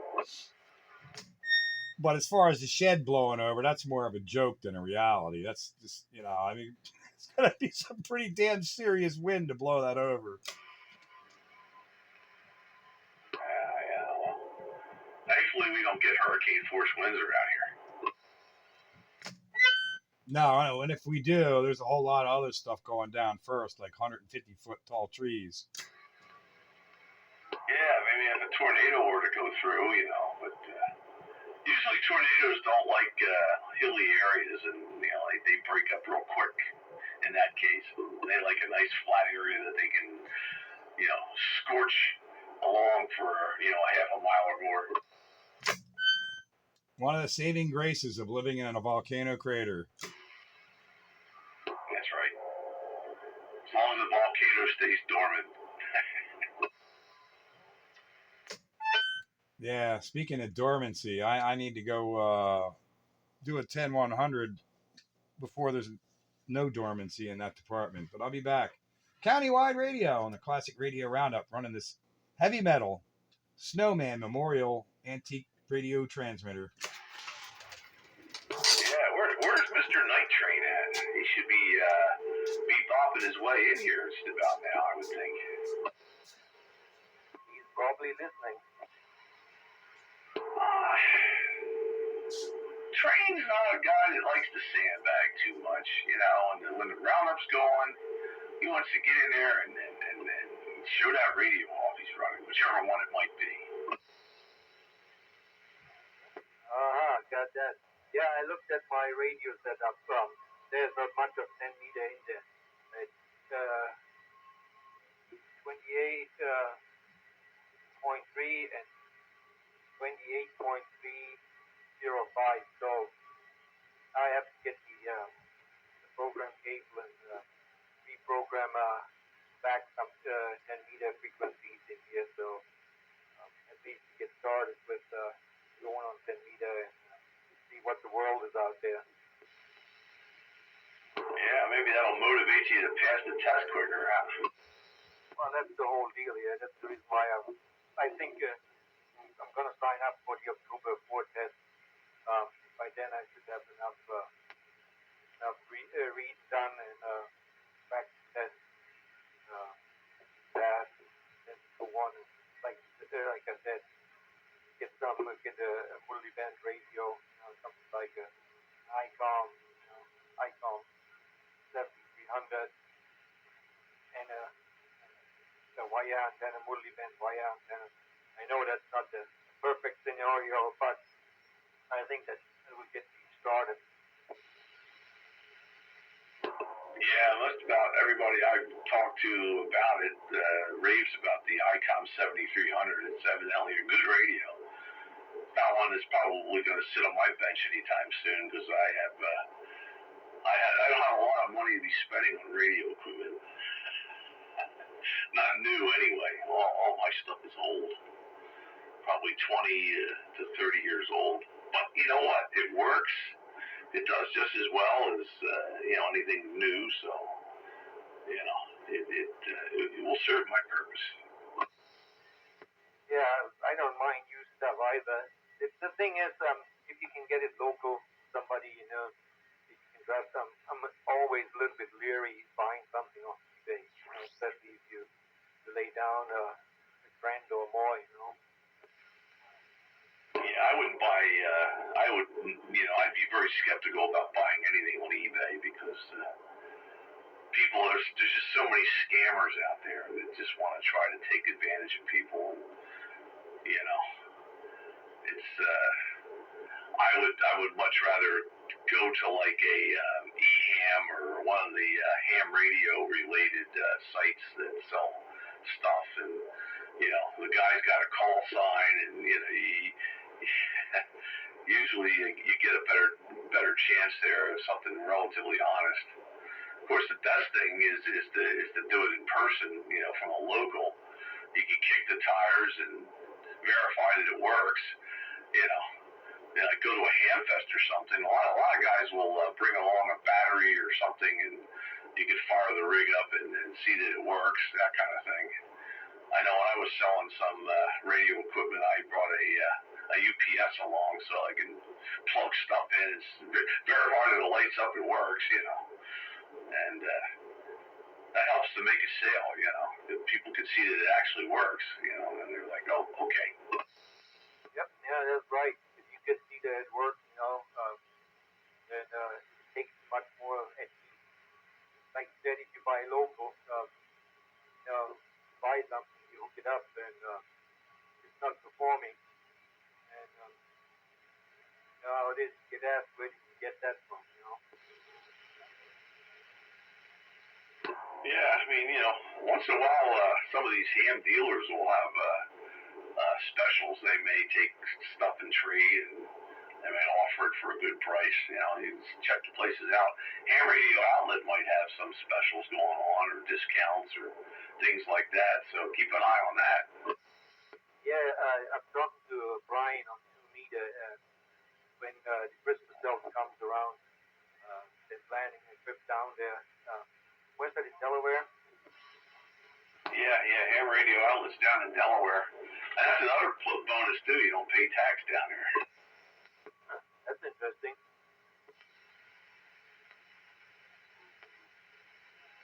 Pays for the gas. Well, yeah. You got to spend the money on gas to get there and back. So, wow. Then again, 6% sales tax on a $1,000 radio. That's more than the gas would be. Correct. Yeah, that's and I looked at their website. They have actually some interesting equipment there, and they had a couple of the Icon radios too. But you never know. By the time we get down there, good stuff turns over quick. Yeah. That's a nice thing about it, though. There's a lot of radios out there. I mean, there's the big three have always got stuff going on, and then there are other brands that may be a little less well known, but they're equally good and might be a little cheaper. I tend to stay away from the Chinese junk though, because it's a lot cheaper, but they don't seem to they're not built with the same performance specs, and especially those little Biofang HTs that they can get for under $50, and just about everyone I hear on the repeaters with them, they're all undermodulated. They don't sound all that good. And I've heard that they're not spectrally pure either. There's a lot of spurs and stuff coming out of them. I've never put one on a Spectrum meal. I should verify that, but that's some of the scuttlebutt I've heard anyway. Yeah, I'm using one on that too. It's a CIP radio, and they had trouble with the first 3 versions of that radio, and when you go on YouTube, you look at it, and there's a ton of videos on that radio out there, and also they worked with some of these reviewers, and especially with the technical guys who hooked them up to analyzers, and same thing like you said, they have a lot of bursts, in off frequency, but the current version, that is version 2, and I think the firmware is somewhere September 2023. That thing people praising it, and so far I can't complain. Is it a high radio? I don't think so. Anything else can get there,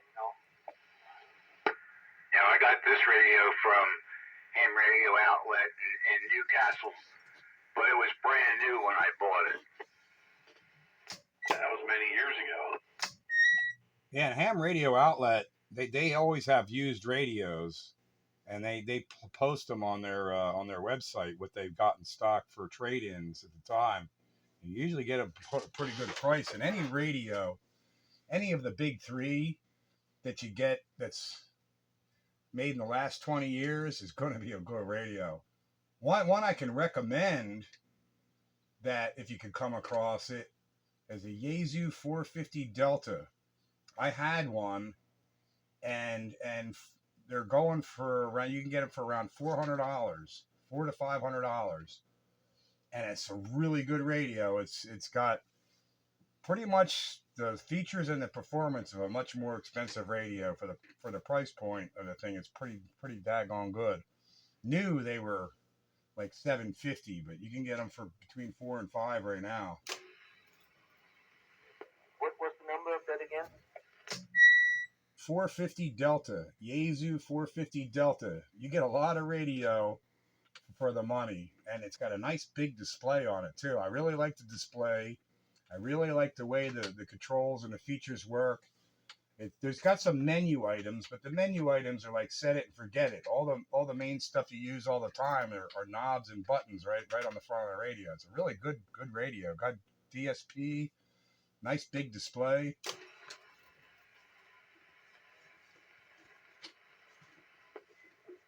Yeah, I'm not sure. Do you guys have any idea on the Yaesu 991A? That looks like has a lot of options. That even has, I think, 270 centimeter band on it too. Well, yeah, that's a good radio too. That's called cost more, and it's a newer radio, and certainly has a lot of features and more bands. But like unless you do like weak signal sideband work on 2 meters or 440, I would look for an HF 6 meter radio, and then just look for a 2 meter 70 center mobile if you're going to work repeaters and stuff. Those radios are kind of a waste to use on repeaters. Yeah. Yeah. Like I said, I'm shopping around right now. I've kind of dialed into the Icon, the 7300. Nice big display. I'm getting older, and like I said earlier, it gets praises around the community. Well, yeah, that's certainly a pricier radio and a much newer radio, and everybody that's had one, I've heard nothing but good reports about it. I've never had one. My newest radio is the Yaesu FTDX 1200, which has been replaced by the 9990 series. And it's all good. And I bought it new, but now it's getting old already. But it's not that old. It's less than 10 years old, but still does everything I needed to do. But I use my antique vacuum tube stuff more than I use my new radio anyway. Isn't that ironic? I think that's why we have the classic roundup. Oh yeah, but when I get on HF, I'm doing AM operation, and the old vacuum tube radio does a lot better on AM than the new Yaesu does. Yeah, because it was made for that. Yeah, and it does more power without an amplifier. Yes, and I made one more final radio switch for the night, and of course this radio doesn't need any introduction, but this will be the fourth radio tonight, so we'll make sure we make the most of the video gates there, don't you know? Is that the Washington, I think? That's correct. This is the President Washington, which also has the 858 board in it, just like the 139 XLR, but this one, well, you can hear the difference. Yeah, it's got a little bit of slapback audio going on. Well, that's the microphone. Well, turn that echo off. All right, well, let's see here. We'll turn that off. There you go. This is the straight microphone. I think that sounds better myself, but it's got that good full-bodied, right in your face audio. Yeah, maybe I don't have the other thing adjusted quite right, because you really want to have a little tiny bit of something in there, but I'll back that down a little bit. Yeah, maybe you just had too much, or I mean, I'm sure, I'm not saying it sounds bad, but I could tell like it was, I don't know, somewhere splitting the difference maybe. Yeah, I just backed it down a little bit. Don't want to overdo it. That's a problem with CB. People think if a little's good, a lot must be better. That's hardly ever true. Well, it sounds pretty good to me. Oh, Skyrider, did you find out how far up that radio goes? Yeah, as it is programmed right now, it's not going to be a lot. I can go 28.3 and 28.305. So I have to get me the programming cable and get 10 meter back in there. There's certainly enough room and channel and areas where I can program that. So that's going to be another thing, just to get the cable ordered and the software. It's on $30 or so, and DX engineering, and then reach myself in and take a night, get the 10 meter band set up on, get this ABC to F style reprogrammed, and so that everything lines up. You know, that I have some of the 10 meter band. Right now, I'm pretty limited.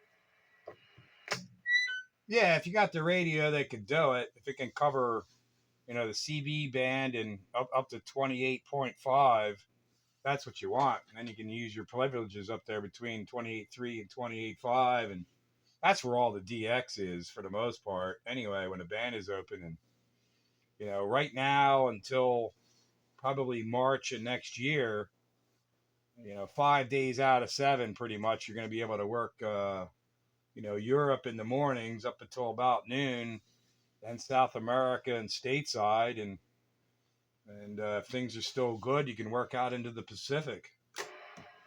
Yeah, like I said, when they programmed it, I thought it's going to be the radio.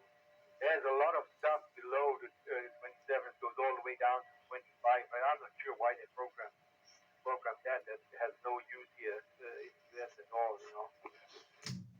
Yeah, not really. Yeah, you're better off being able to go up into 10 meters than go down to 25 megahertz. There's nothing down there. Although I will point out, right, if it goes down to 25, 25.8 in the mornings up until about noontime. See if you can hear it. There's a broadcast station called World Music Radio out of Denmark. World Music Radio out of Denmark, and they're on 25.8 AM. And like last week and all this week, I've been hearing them up until about lunchtime. Okay. Yeah, but during the day, I leave for the house at 6 o'clock. So 6:30. I'm usually a night guy to get in here. Well, okay. Well, take a look for it then on Saturdays or Sundays or whatever. I didn't know what your schedule was, or you're tired or working or what. But anyway, look for it on the weekends. Anyway, they run about 300 watts out of Denmark, playing some pretty decent different music. So I like to see if I can hear it, just to see if I can hear it, kind of thing. It's just kind of interesting.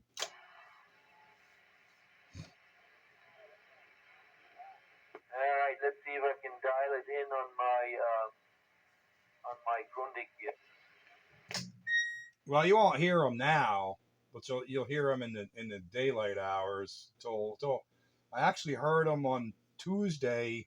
I heard them up until about 1 o'clock. I heard it. Oh, it's only in there early. Yeah, my Grundig. Well, it's in there as long as daylight's shining on Europe, and then once it gets sunset in Europe, it starts to fade away.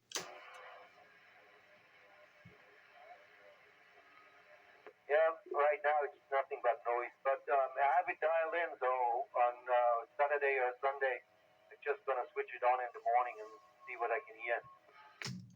Yeah, I start hearing it like around 9 o'clock. So not 9, 10, 11, noon, in that time frame, you should be able to hear it if the band is in good shape.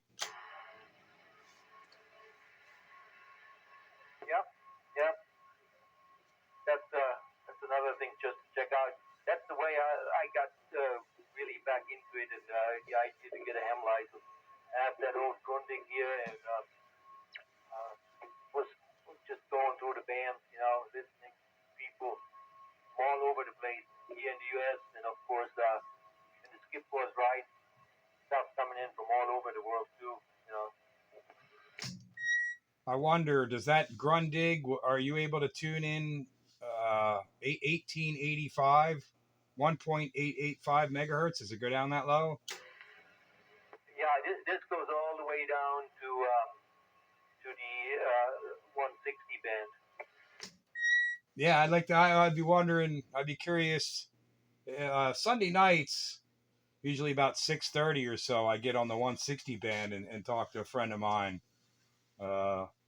Using AM, so I'd be interested to see if you could pick me up.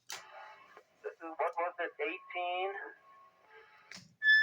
1885 AM.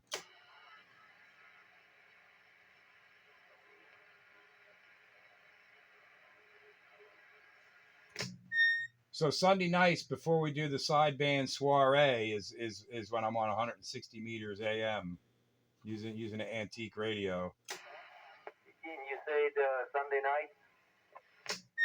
Yeah, somewhere between 6:30 and 7 o'clock we get on.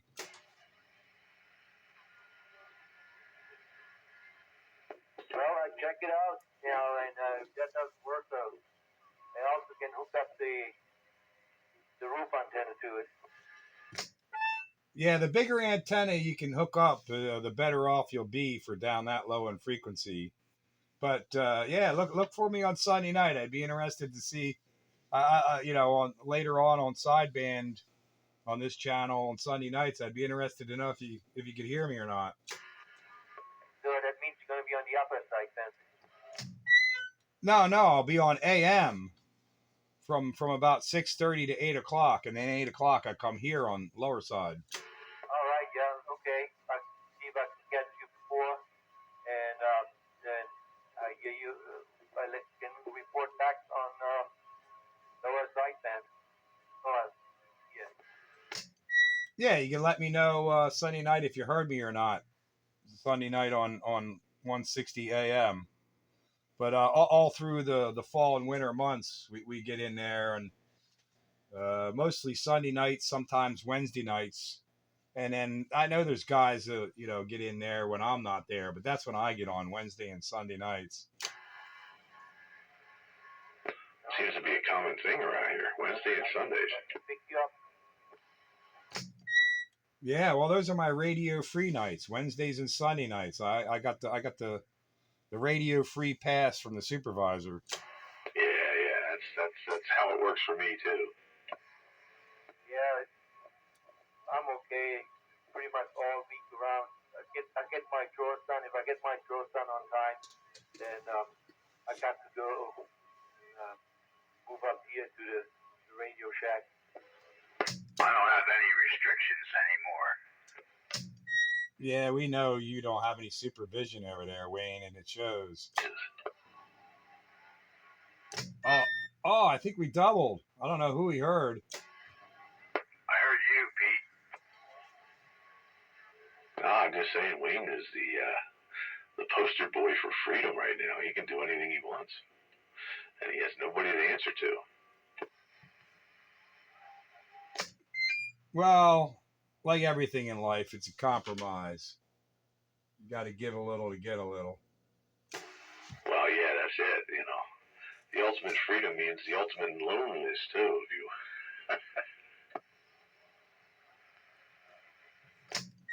Or you could, assuage that loneliness by turning on the radio. I don't feel lonely at all. That's a good thing then. As long as you're happy, that's all that matters. Whatever it takes to get there, that's the challenge. But once you find it, then enjoy. And the Constitution guarantees you the pursuit of happiness, but it does not guarantee that happiness. I miss Pat and all, but I like being free. Yeah, I just like being reasonable. Yeah, I'm okay with reasonable. Oh, look at that. There's a half moon staring at me out my see the moon out of this window. But there it is in all its half glory. Like, she was reasonable. You can have antennas, just none of them on the house. Yeah, no towers. I finally went and got the ladder from the ladder's been in the back 40 there for a while, where my antenna used to be on the push-up pole. And I brought the ladder down and put it by my shed in preparation for putting the 6-meter beam up, which I didn't get to, but I probably will this coming weekend. And, and she sees the ladder when she comes home from work, and the first thing she does is start looking up around the house for antennas. That's terrible. She's like all suspicious, like, why is the ladder here? I'm getting playing 20 questions. So like, there's no antennas on the house. Why are you looking up for antennas on the house? Because the ladder's down here. Yeah, you're putting up a stealth antenna that she can't see, but it's there, and that'll bother her. She can't see it, but it'll still bother her. It was just too funny. The first thing, she sees the ladder, and then I see her looking up and around the house looking for a new antenna. Yeah, one day you ought to come home and put up like a dozen fake antennas and just And I should start saving all the paper towel rolls and then just tape them all together and stick it on a house. Yeah, paint them white and stick them on. Just stick them all over the roof line. Yeah, watch it pop an eyeball in a vessel or something,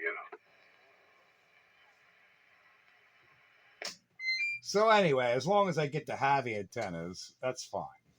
So it's not like, no, you can't have any. Every time I put the dog outside, I keep looking at that cable that the dog runs out from my deck all the way to the bottom of the yard. And I'm thinking, how long is that? I forget.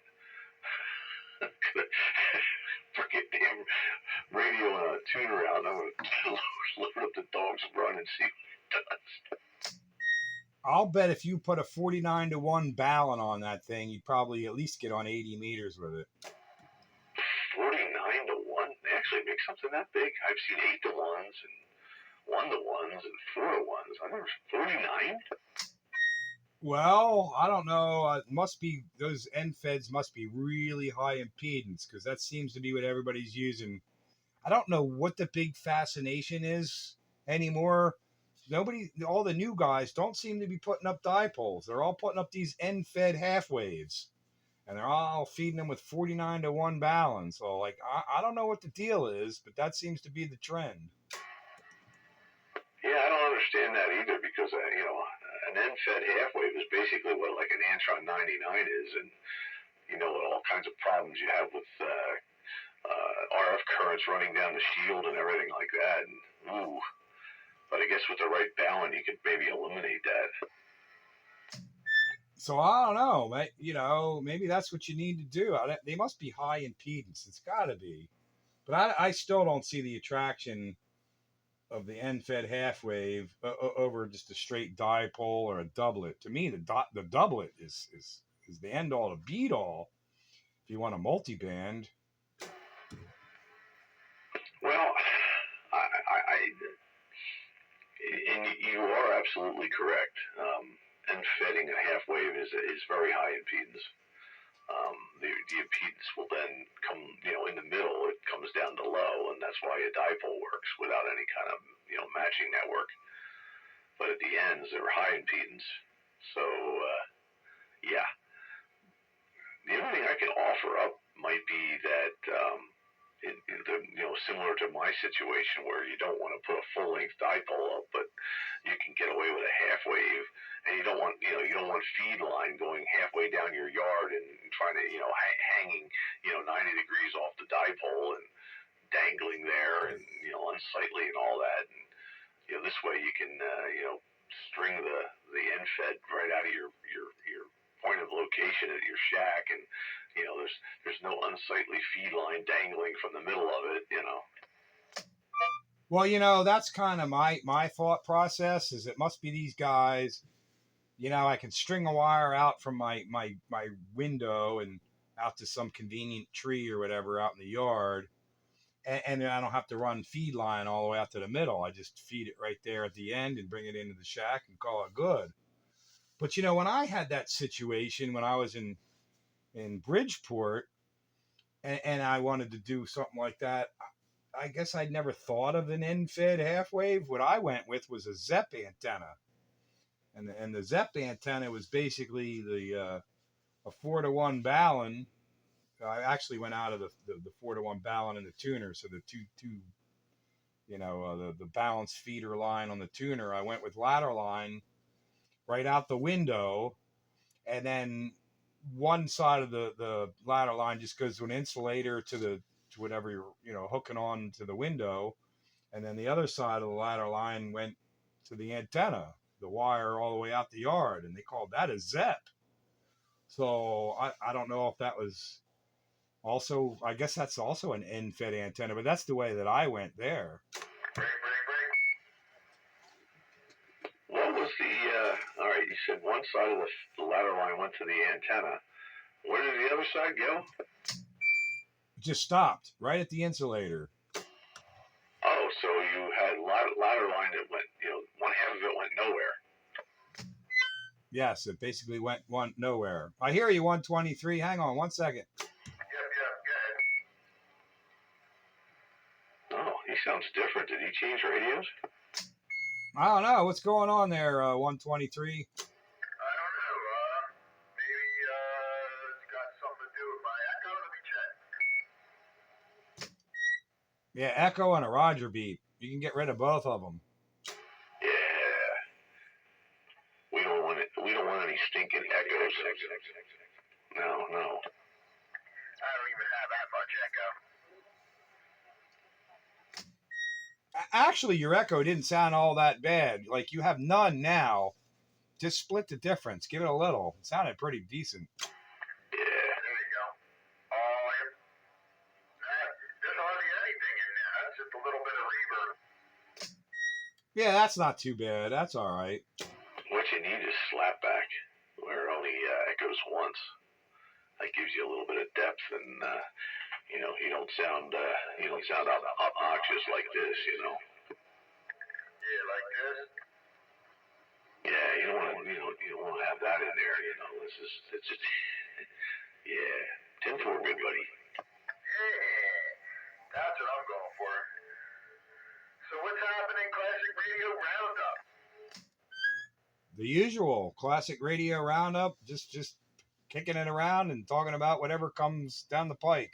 Yeah, we've been going a little heavy on technical topics tonight, though.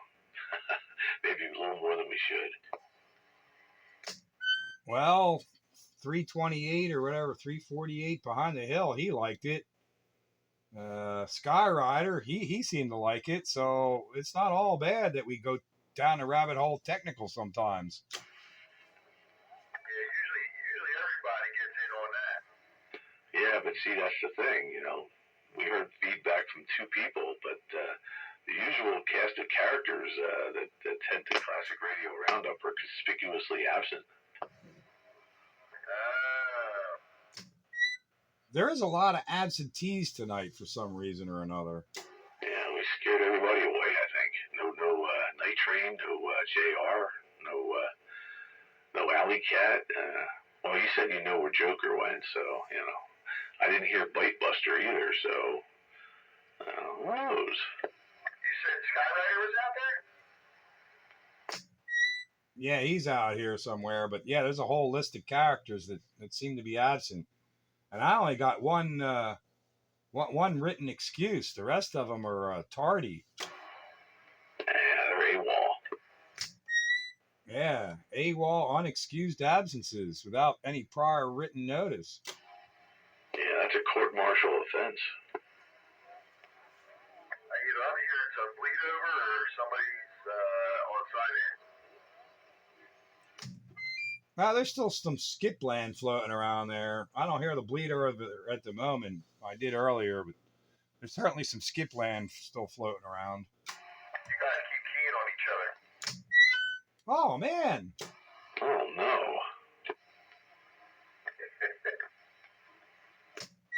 I bet that sounds a mess down there. You like my browning? Yeah, 10-4. What's this, all glass night?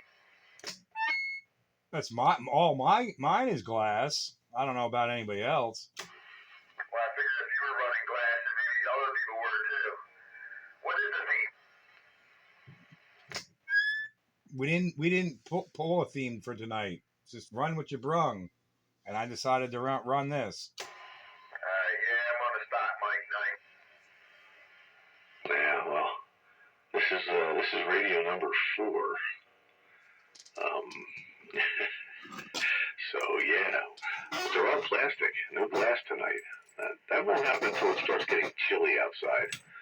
This room tends to be on the hot side in the summer, and I don't want to add to it with extra tubes. Let me try something else. How's this mic sound? Tonight, what radio is that?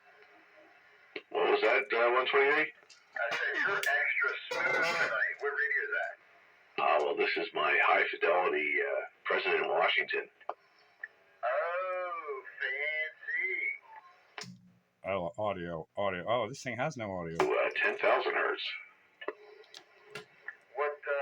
What mic are you using? I am currently running a static Echo Max 2000. Yeah.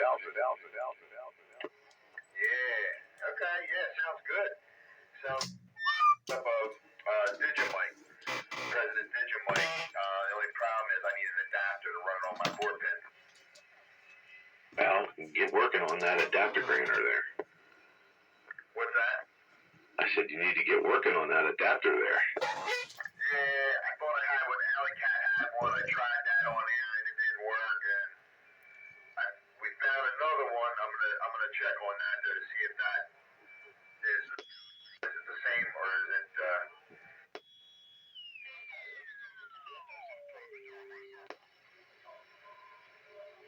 Without the soldering iron, sharpen up those soldering skills. Adapter grinders are good. You gotta have them. Gotta have adapter grinders. Takes 4-pin to realistic Oh, 5-pin. man. I got 5-pin Cobra. Yeah, you gotta have them. Because not every radio is a 4-pin. I rewire the radios so they all are wired the same, so I don't. But if it's not a 4-pin radio, then I gotta make an adapter. And then there's 4-pin Amphenol. Can I go to JC Whitney and get an adapter kit? Don't forget the 4-pin Amphenol. It's a 4-pin, but you still need an adapter grinder. And Joker's here. Yo, hello, Joker. Good evening, everyone. What's up, Joker? Good evening. Guess he's done with his meeting. My 9/11 ceremonies have finished. You guys were doing a memorial for the 9/11 stuff? Yep. Roger that. Yeah, the Legion in Palm, the Suns, we have a part of the Twin Towers as a monument, one of the beams. So every year we do a little memorial. Well, at least you still found time for the classic radio roundup. Yeah, I would have been back a little sooner, but I figured I'd hang out at the Legion a little bit longer. Yeah, you gotta put in your time there, Why is my ping getting softer and shorter as the night goes on? Oh, I don't know. Maybe your audio isn't changing. Have you noticed that? It's changed. My ping has changed. Well, maybe you're stressing the cap out. I don't know. You got a high enough voltage on it, right? It's a 100-volt cap. That should be enough. I don't know what the actual voltage is. I never measured it. Maybe you should. Maybe I should. Last thing you want to do is have a cap go poof on you. How's that cap go? Sound like you're speaking from experience. I've had a few. Instead of and they go. Yeah, especially the .1 Lafayette and Panasonic chassis. Those sound more like firecrackers. Yeah. I've had a couple of them go, and then they look like them party poppers when they're done. Yeah, a little silly string all over the radio. Well, at least it was festive. Well, it's easy to identify which capacitor blew up on you. Now, the worst thing was that I've got a Comstat 25A over here that I forget where I got it from. It might have been from Sammy, or it might have came from 65 Joe. But the main filter cap in it decided to, well, what's a good way to put it? It diarrheaed itself all over the inside of the radio. All kinds of black tar goo came spewing out of it, and it made a mess of everything.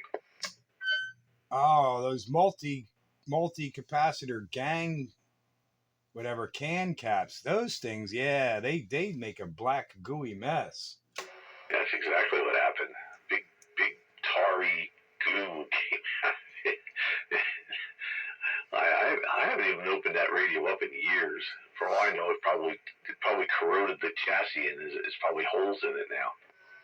I had a mixing console do that once.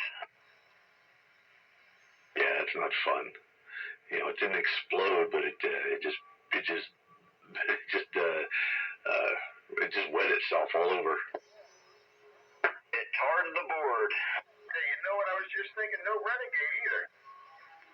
Oh yeah, Wayne's here. Where's Wayne?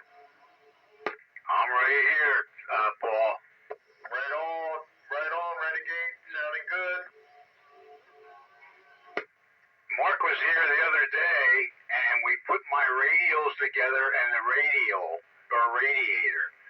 So I'm pretty much ready to put it up. All right, man. Looks like Saturday. Is going to be the day. We're having that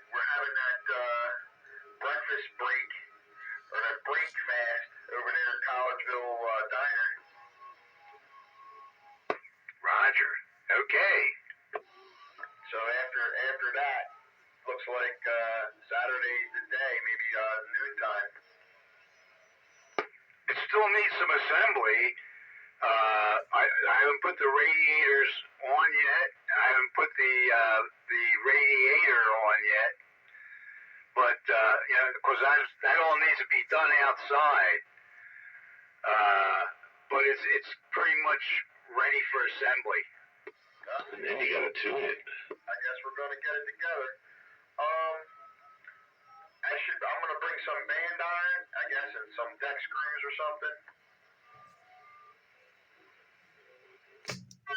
You want to borrow that Nano VNA of mine?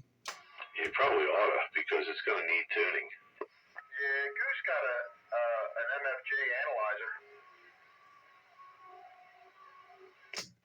Well, that's certainly good enough. Right? That's what I was thinking. But thanks for offering the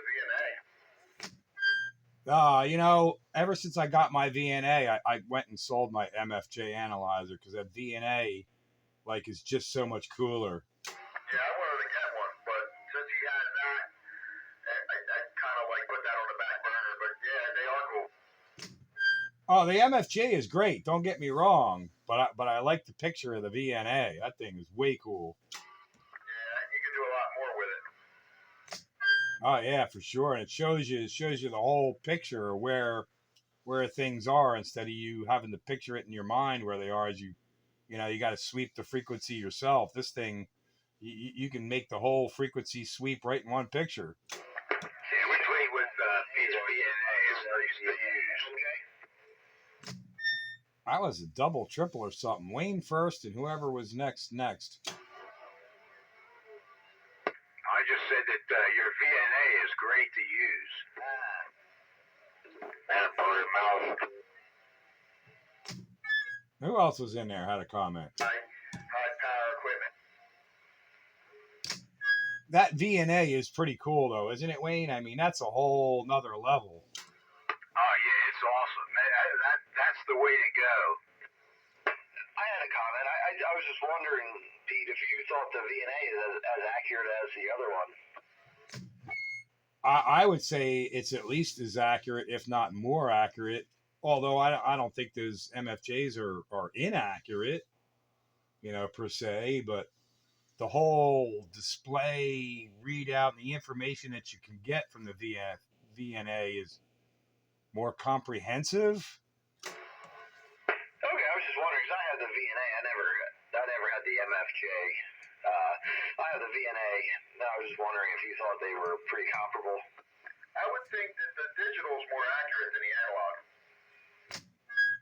Well, I think they're both accurate. It's the way they present the information.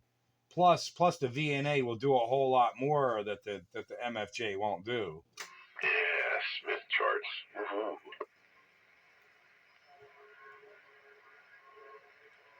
And they're cheaper. And one, my NVA, whatever you call it, mine fell off the roof and it still worked. Well, that's good to know. But they are really pretty cool pieces of equipment. They really are. I mean, I never knew how I got through my radio life without a MFJ analyzer. And then the VNA came along. Oh, yeah, I'll have you know, though, Joker, I mean, Pete fell off the roof, too, and he still works. Well, I think most of us have had our ups and downs with the hits on the head, and we're all still, wait, what was I talking about? And I got stuck 30 feet in the air in a bucket truck once, too. Oh, that was funny. Throw me a rope. No, I had, what did I do? Cell phone or HT or something? I forget. I called Firestarter. Firestarter, come over and let me down. Get me down. Yep. I think he called him on the phone because I don't think anybody was on when you were up there doing whatever you were doing. Yeah, I must have called him on the phone. Because there was one time I got stuck up there, but it wasn't so high and it had enough angle I could slide down the boom. But there was another time I had it fully extended and I couldn't slide down the boom and I needed help. Like, somebody's got to come and let me down. What I want to know is what you were doing 30 feet in the air. Borrowed a boom truck, and the boom operated off of batteries. And the batteries died while I was in the air and it wouldn't let me down. Oh, man, you didn't have no helper? No, I did that all by myself. I thought, hey, everything's great. I got this boom truck. I don't need any help. You could fall off a ladder all by yourself, too. Well, I've already done that. Yeah, Joe just had some bad batteries in that truck because he brought that over here. And that was the last time my trees got trimmed out of the beam. And he brought that over and he trimmed all the branches back. And we had to start the thing up to charge the batteries or something because they were going bad. I know I should have just left the engine running, but man, how cool would it be just to have one of those things? Just to have one of those things, just park it here. Don't even have to drive anywhere. Register an antique and be done with it. Yeah, the problem with those things, they sit around too much and the batteries go dead. Yeah, these were crappy batteries. They weren't holding a charge very long. Yeah, I can attest to that. Oh, man. Danger. Yeah, when I had it fully extended, some 40 feet in the air, the boom was damn near vertical. I was stuck. Joe was over here. He's up there trimming the tree, and the clouds are coming over, and there's a thunderstorm coming. My wife comes running out of the house. He says, "Come on, get down. There's going to be lightning in the area," and he's trying to get down, and it was going real slow, and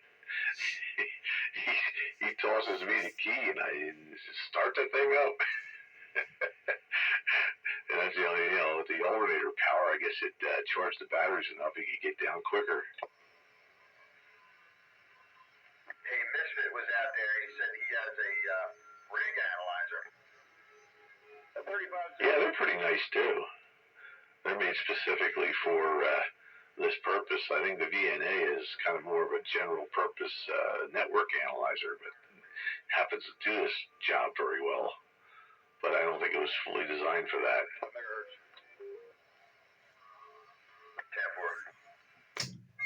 10-4. I think the VNA was designed to do all kinds of jobs because there's different scales you can bring up. You can bring up SWR, phase, reactance, capacitance off the Smith chart. There's stuff that it can do that I ain't even figured out yet. That VNA was pretty cool. Yeah, that thing was basically like a mini network analyzer. I had one over here once, a real HP one years ago, and I sold it, but, the thing weighed, 40 pounds. You're not going to carry that around to do antenna measurements, but, this thing's nice. The VNA, it does all that, and it's, you can hold it in your hand. Yeah, it'll fit in the front pocket of your pants. I'm going to have to buy one of those, just for fun. More than a cell phone. Yeah, they're not that expensive, and the price on the tiny SA, they call it, the tiny spectrum analyzer, price is coming down on them too, and I'm thinking of pulling the trigger on that. Yeah, I think that the analyzer is like $100, and I think I seen the VNAs for 50. Yeah, if I can get a VNA for 50, I think I've got enough Amazon gift cards saved up. I can probably buy it and not got to spend any money. Yeah, break. Yeah, break. Yeah, spend about $30 more and get you an Nano VNA H4. That's one of the newer versions, and that's what I'm using, and it's great. If you have nothing else to do, you can play with it. There's so many stuff, but it's perfect, especially when you're setting up your antenna. You dial it in, you see the whole range of your bands, and you can dial away. Yeah, I got the VNA. I guess it's the original one or whatever, but I was tuning my 6-meter beam with it yesterday, and man, I love tuning antennas with that thing. You can see right where you need to go. Yeah, it gives you a nice visual picture, The MFJ is nice, but you got to tune it up and down the band and say, okay, there's where the peak is, that's where the null is, And but the VNA will give you the whole band, and you can see right where the nulls are and everything. If you go in the wrong direction with your tuning rings or whatever. That VNA is a super handy little tool. It certainly is. It gives you a nice picture. And then if you have a CB radio and a CB walkie-talkie, and you got a partner, you could go tune your ground-mounted 160-meter vertical that has a 20 kilohertz bandwidth perfectly on the frequency that you want. Yep, that's right. Right, Wayne? Yeah, man, that worked perfect for tuning your 80-meter vertical. Well, it was 40, 80, 160. And the lower you go, the harder it is to tune. Yeah, because it's a narrower bandwidth. Hey, was that Skyrider out there talking about the, I forget what model he was talking about. Yeah, that was the Skyrider, and he heard you. Yeah, I'm hearing him. He's giving me like 3 pounds, but I couldn't make out what he said as far as the model number of that VNA. Skyrider, say the model number of that the newer version of that VNA. Nano VNA H4. Like Hotel 4? Yep, Hotel 4. H4, Hotel 4, there, 123. Yeah, roger that. I heard him. What antenna is he working off of? I don't. Skyrider, what's the antenna you're using? 123 hears you, and just wondering if you hear him. Yeah, I hear him good. I'm using it's now Solarcom 99 with a ground plane. Oh, okay. A99. All right, 10-4. Yeah, he's up there on the other side of Boyertown, right? Yeah. Well, kind of south of Boyertown, but out the same distance. It's called Pine Forge where he's at. Yeah, I was gonna say he's not far from me because he's strong. Yeah, who else is up there in Pine Forge? Somebody else is out there. Yeah, that Freebird, he's out there in Pine Forge. Yeah, 10-4 on the Freebird. What's up, guys? How you doing? Oh, good, man. Good to hear you in there. Top of the evening there, Freebird. Yeah, going on. Everybody's coming out of the woodwork. Look at that. Yeah, so where's Night Train? Yeah, now it's 10 minutes after the big hour at 10 o'clock. Week or so, but he'll be out here. Yeah, it's about time for me to say goodnight. It is, where's my watch now? It is 11 minutes past the big hour, 10 o'clock on Wednesday night. And, well, it's Classic Radio Roundup, and we're going to say goodnight, and we'll do it again next week. Good night, Dave. Catch you. Yeah, I think I'm right behind you because it was a long day for me and another long one tomorrow, but the video gate will be uploaded for your viewing pleasure sometime tomorrow. Thanks for the fun on the Classic Radio Roundup 441 at Spitfire, working this antique flea market heavy metal radio. Catch you, Pete. Yeah, have a good one, guys. We'll get you on the next trip. Hey, good evening, Freebird. Hey, what's going on in the Skywater? How you doing, bud? Well, I hear you echoing down the hollow here.